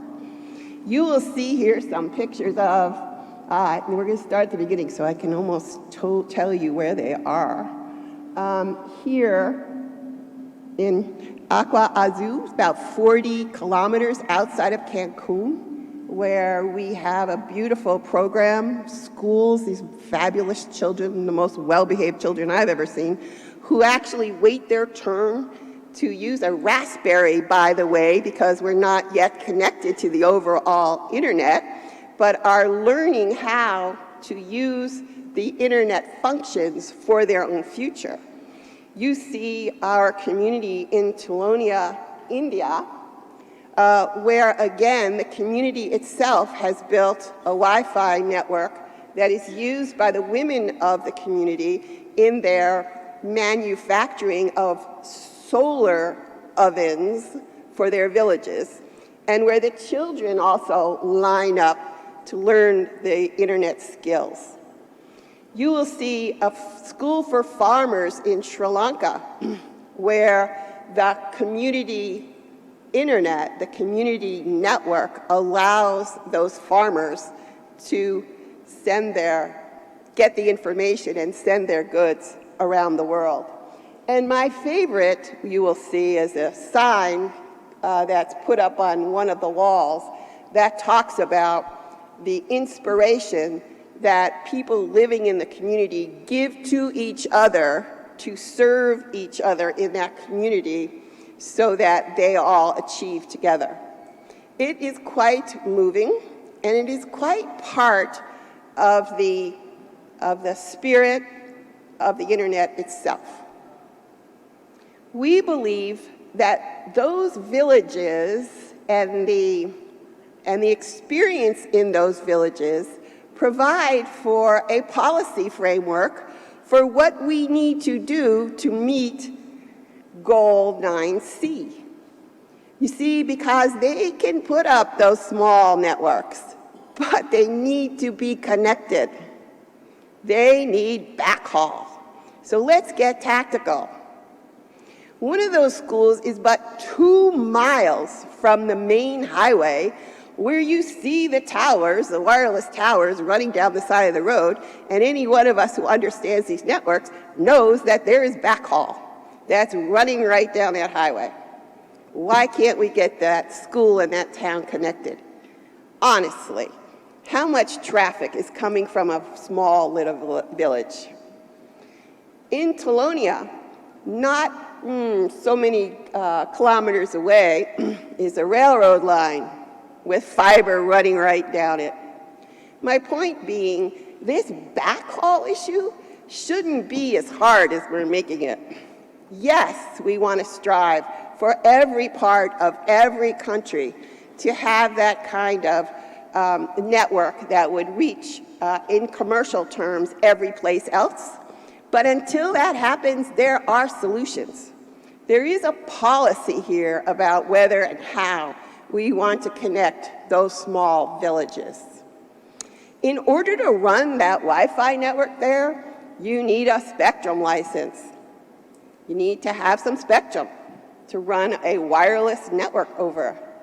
Does that license have to be so big that our partners can't afford to get it? Or can it be a small swath so that it is affordable and they can take on the spectrum they need to do what they need to do? What do we do for sustainability of the businesses that are being developed by the people in the village? I can tell you now, and I hope you understand this yourselves and you can tell me better, that as we go around the world, it is clear to me that the business rules for the emerging internet are not in place in many, many places. So that the things that are produced, information, actual goods, that can indeed make the whole of the village sustainable, have no rules about what to do about this. How do I sell my scarves? Can I put this information out to the entire world? Can I sell the basket in Europe? How do I ship it? Are there taxes? So we have to move a little bit further in our thinking.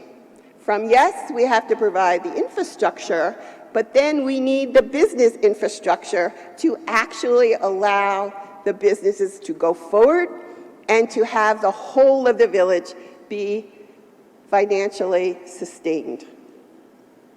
I'm hoping that, no, I want to make one last point. While we are doing this, we absolutely must do it better. We must address the trust issue. We must, as I think Vint laid out, address this security issue, because the security issue goes to the safety issue.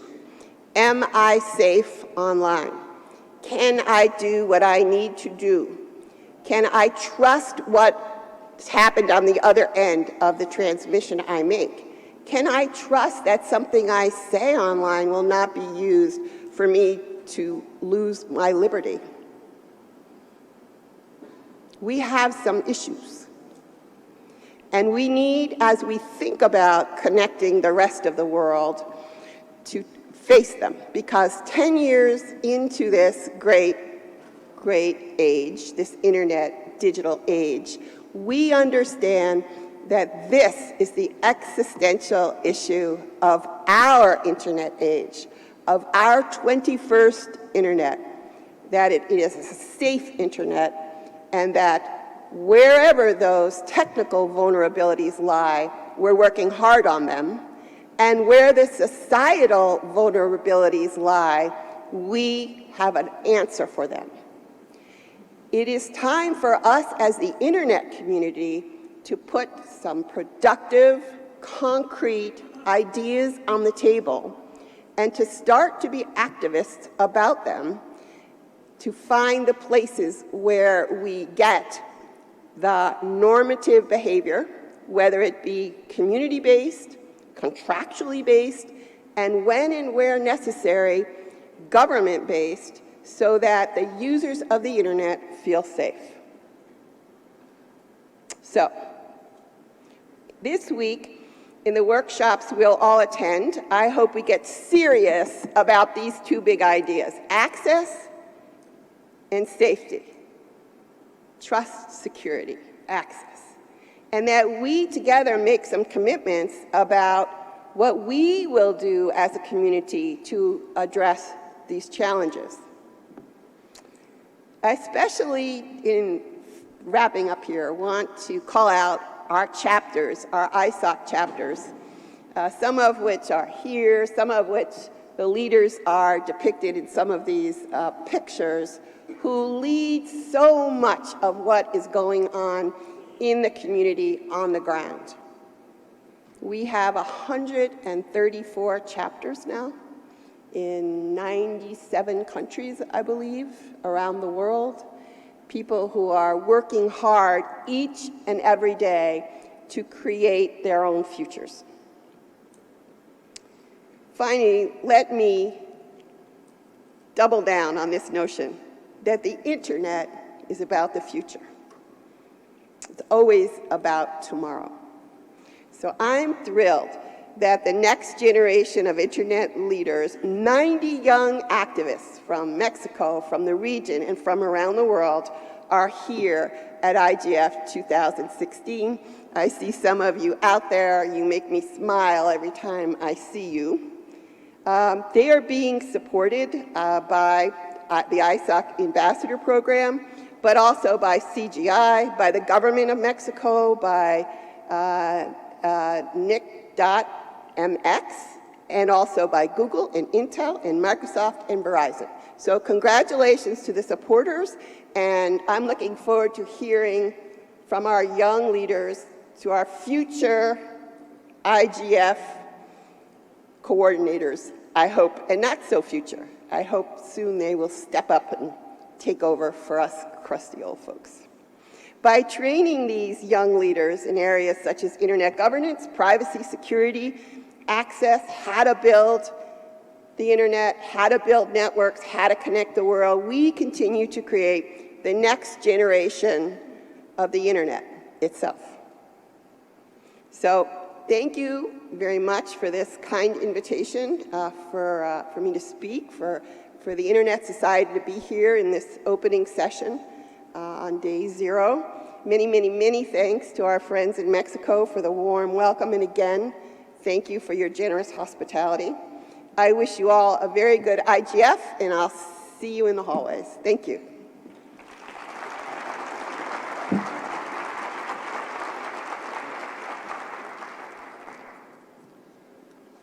Muchas gracias.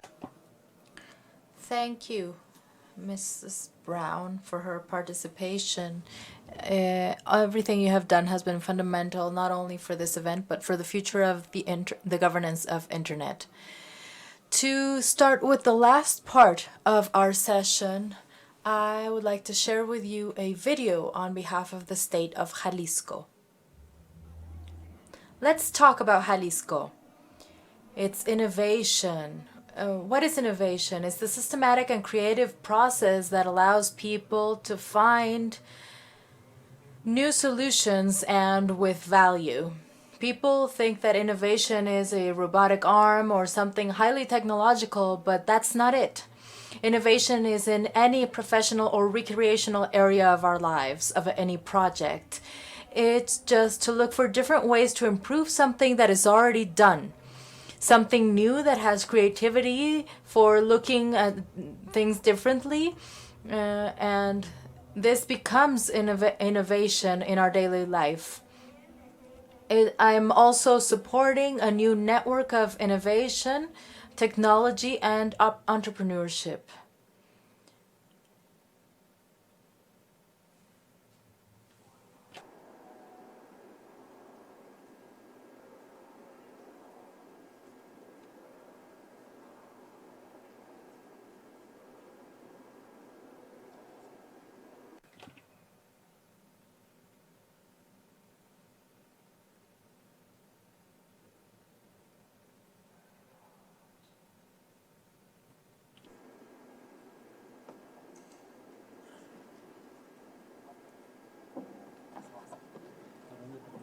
Hola, una disculpa por la... We are terribly sorry for this inconvenience. We are about to receive the governor. I would like to just summarize quickly and thank the participants that have just given their speeches. This day zero that we are truly excited about initiating on behalf of our government. We would also like to tell you that we know that the official agenda starts tomorrow, but this small introduction is so that all of you with us, we can start to immerse ourselves in what the IGF implies. We can start to get to know each other and start to approach each other in the hallways. And as our speakers said, this forum is the one that allows for us to start to see the agenda that is going to be projected next year. We know that there are many topics that are very important that we need to deal with. As Ms. Lagunes said, we hope that at this forum we can pose more questions, new questions, because there are many solutions to be found. We are coming very close to the moment of receiving our next panelists, so we're going to give you a small 2-minute recess so that we can begin with our the following part of our agenda and give way to the participation of the governor of Jalisco. Thank you all for being here today.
Muchas gracias por el tiempo de espera. Thank you for waiting. We will rerun the video of the state of Jalisco to give a warm welcome to the governor of the state of Jalisco. Once again, the video. Let's talk about Jalisco. For me, what's innovation? It's to change and do things differently. It's the creative and systematic process that allows people to find new solutions and with value. People think that innovation refers to a robotic arm or something highly technological, but that's not it. Innovation can be found in any professional or recreational area of our lives, of any project. It's just to look for different ways to improve something that is already being done, something new that has creativity that we can look at differently. And these innovations become the innovation. The innovation is applied to our daily life, but it's also supporting a network of innovation when it comes to communities that are innovating in entrepreneurship. Entrepreneurship is to always risk it all for an idea that you think is worth executing. It's also to support young people to launch their ideas, to innovate. What we constantly do is collaborate. What interests us is that Guadalajara, Jalisco, can transcend in the news, transcend on a day-to-day basis. What I see is that Jalisco is concentrated in developing these clusters. We have investors in different communities that are very important. We are doing things differently, and this supports people, entrepreneurs. It supports the ideas that are circulating, and it supports the people that are carrying them out. We're also innovating with our communities. I see Jalisco in a few years. I see it as a state that will continue to be an example for the different states of Mexico and even in Latin America. I believe that Guadalajara has an integrated and strong consistency in terms of technological communities. I believe that it is a fundamental pillar that is essential to the country, and the people that are working on this change are very important as well. Let's talk about Jalisco. Today, Jalisco is a leader.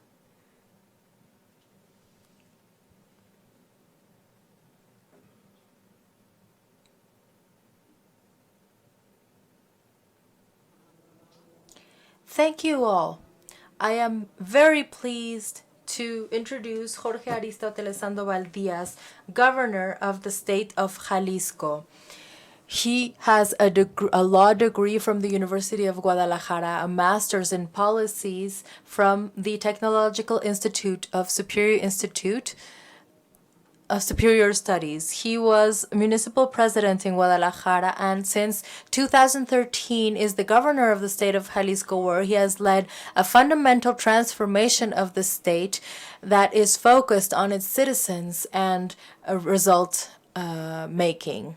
Thank you, and please welcome the governor of the state of Jalisco.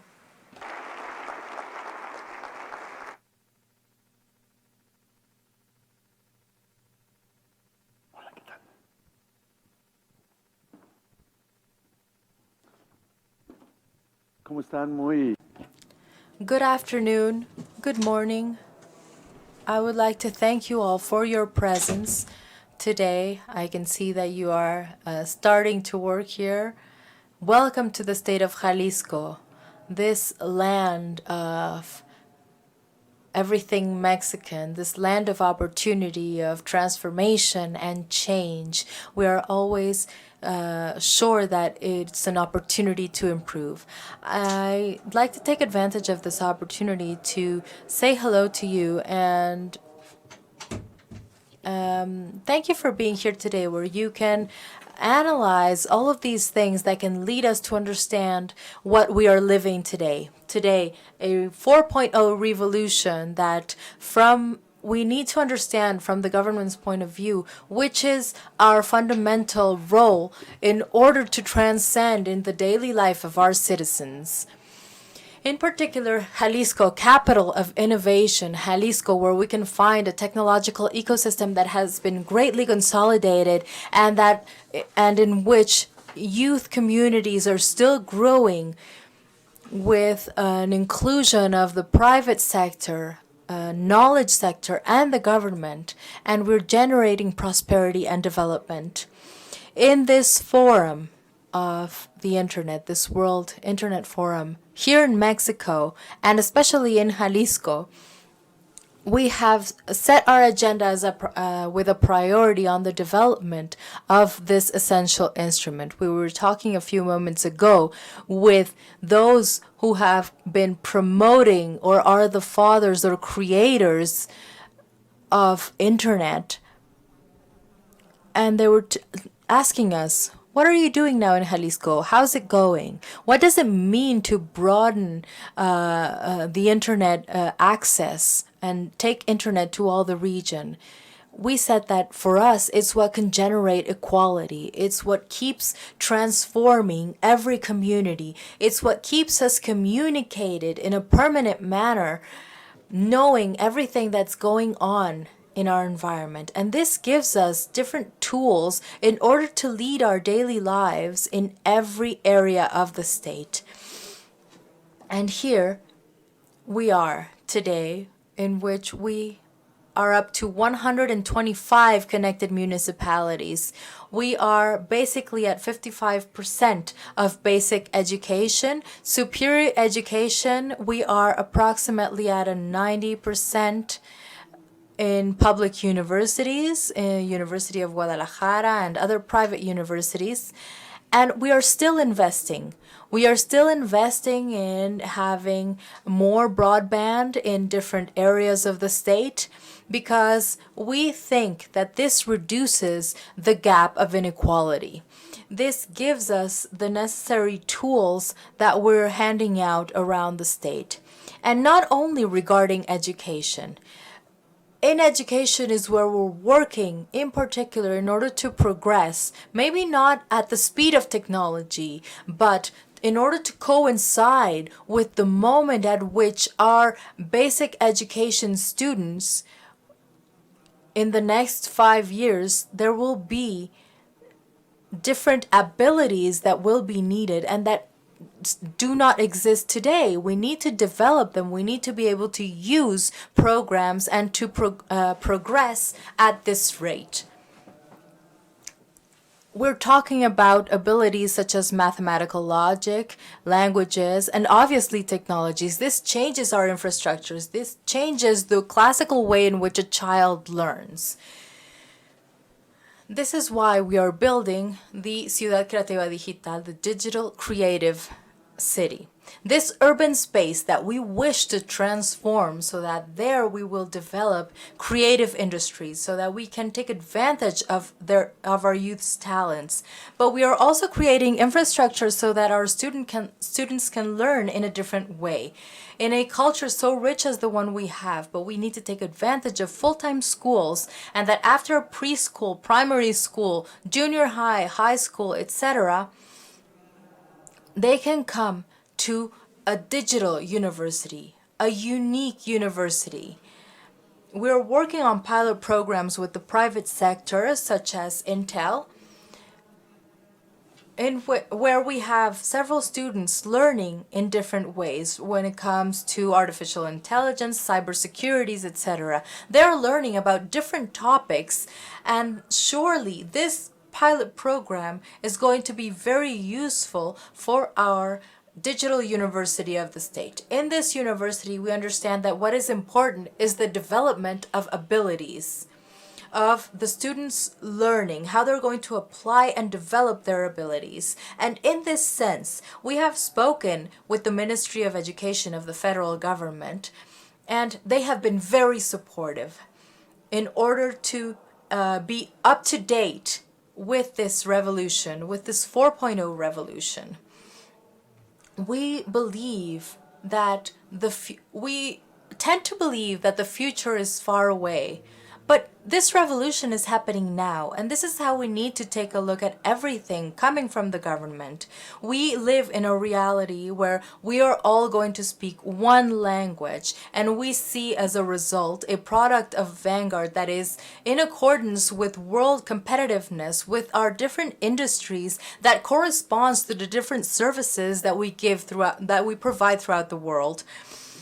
This is how we look at things in this sector. Why do we need to understand internet as a virtual world that is transforming our reality? Because today, the millennial generation, the apps generation are speaking a completely different language. Today, governors need to go into this world and support them so that they can keep developing and growing their potential.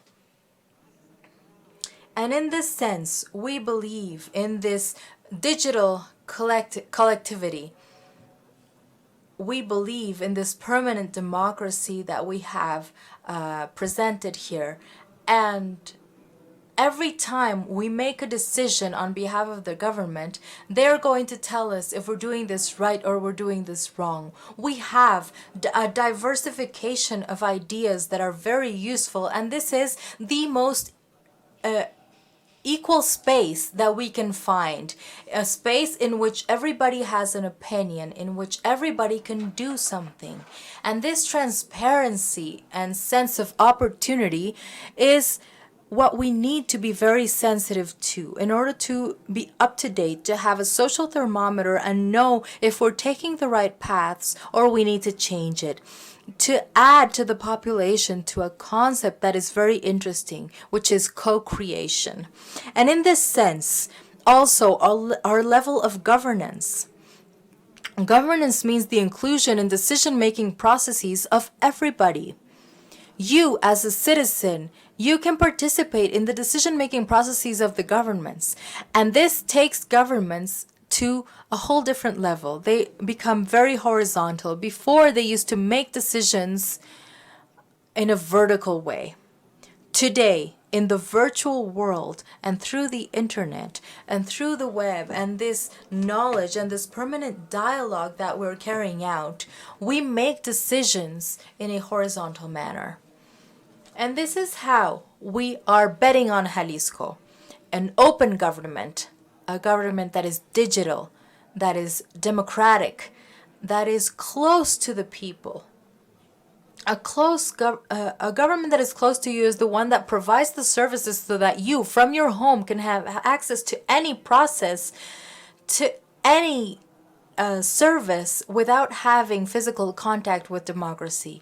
This broadens transparency, makes it more efficient. It reduces corruption because there is less contact between government agencies and the citizens.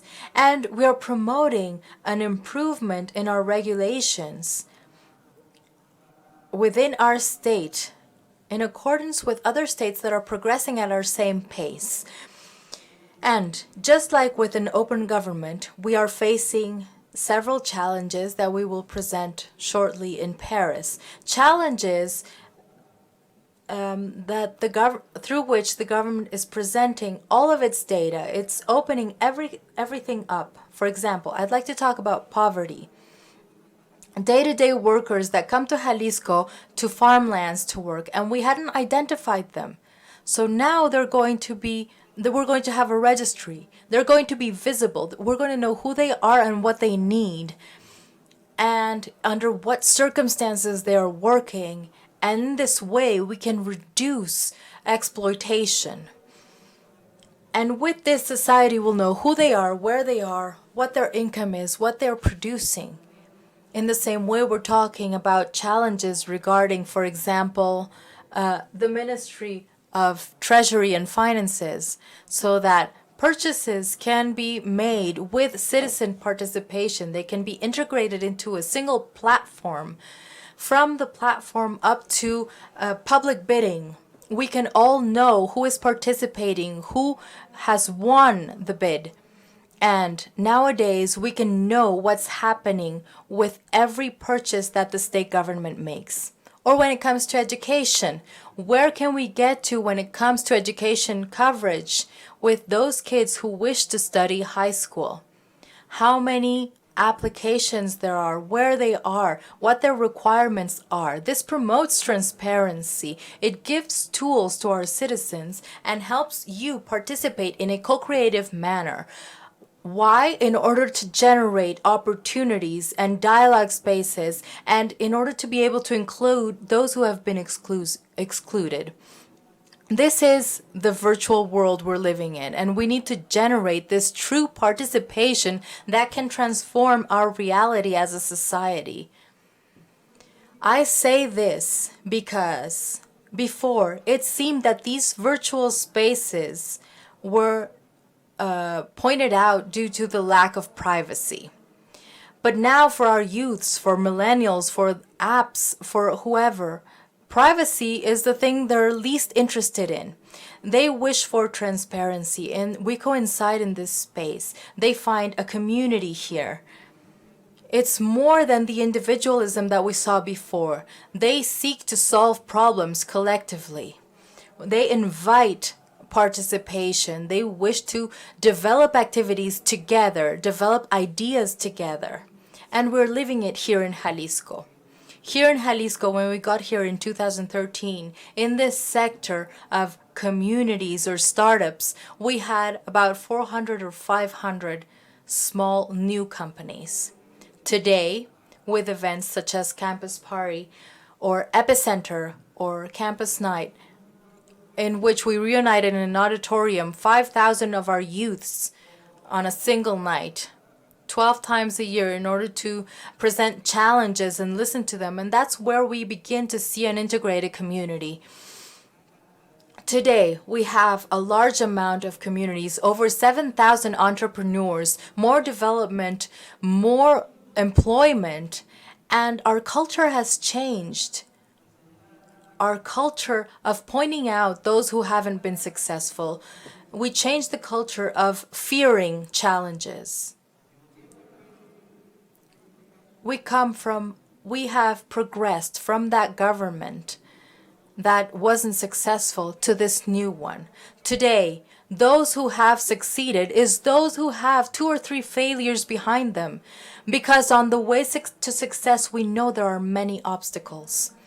And today, those who didn't succeed were pointed out, more when it came to the educational process. And so many feared participation because they feared doing things wrong. If you participated and you were wrong, then you were pointed out. Even your teacher did that. But this is changing now. This is changing in education as well. Today, there is more dialogue. Today, in this virtual world in which we are all a click away from knowledge, there's more interaction. Today, our teachers are trained differently in order to be with their students, these students that get knowledge in a different way. And this has generated growth. This has generated interaction from which we can all profit, but especially an interaction through which we can all improve our processes. Everybody can aspire to be greater. We have new companies that are starting to be successful, companies that are proudly from Jalisco and are exporting their services to the world. Worldwide, these are our youths that created an idea, developed a community, included other missions, and that had the support of the public sector. We believed in them. They had the financing and the seed capital to develop their company. And this is how we want to progress. We want to be able to tell 1,000 stories of success. This is how Jalisco is becoming the Silicon Valley of Mexico. This is how Jalisco is having a dialogue in one single language, in which the private sector, the sector of knowledge with innovation technology labs, universities, and governments coordinating the efforts of all others, we are transforming our reality of our social sector, of our society, of our families, giving them well-being, promoting prosperity, but a shared prosperity in which we will all have better opportunities every day, and we will be able to reduce the gap of inequality. This is how we are facing, this is how we understand this new digital world, not as a trend. we come to different meetings and we hear about innovation and we think it's a trend, but here it's in our roots. We can see it up until the end results of innovation. And we're taking it to all sectors, the medical, pharmaceutical industries, the automotive industries. We have innovation labs that are the most developed in the world. And this is where the research is taking place. And here we are also promoting the registration of different patented trademarks.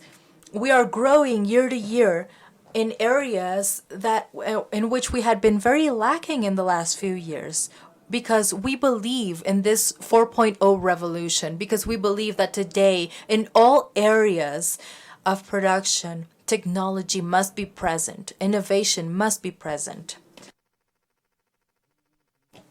And we live in an interconnected way, and this is how our governments need to start promoting these things through real governance.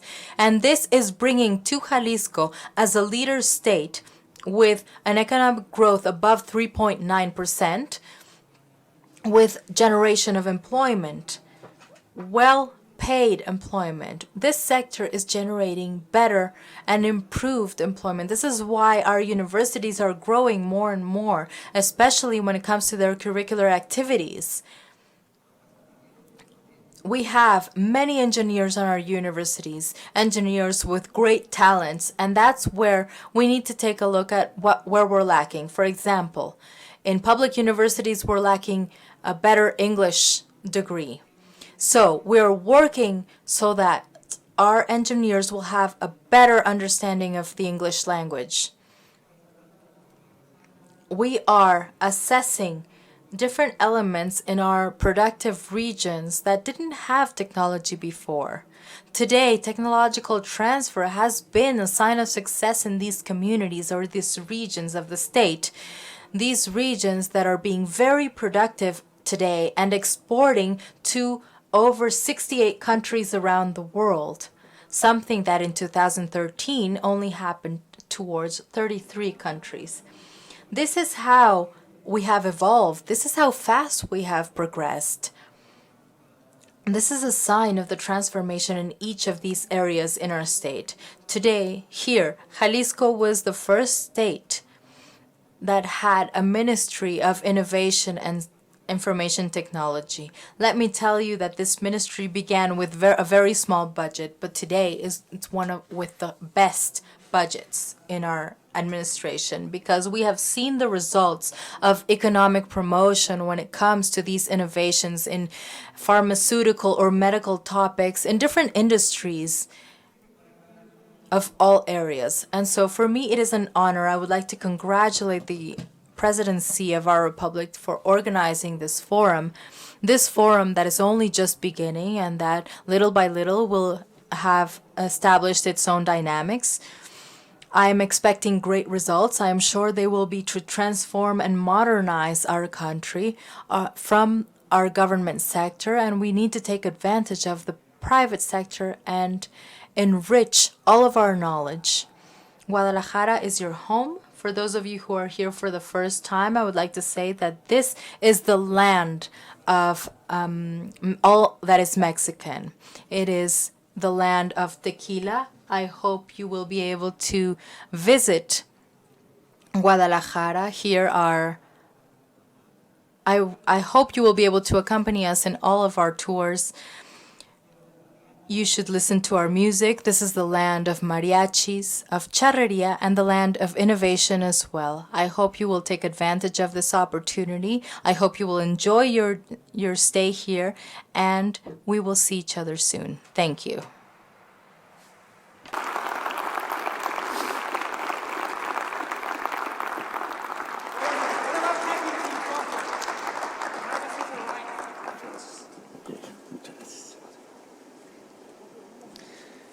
Muchas gracias.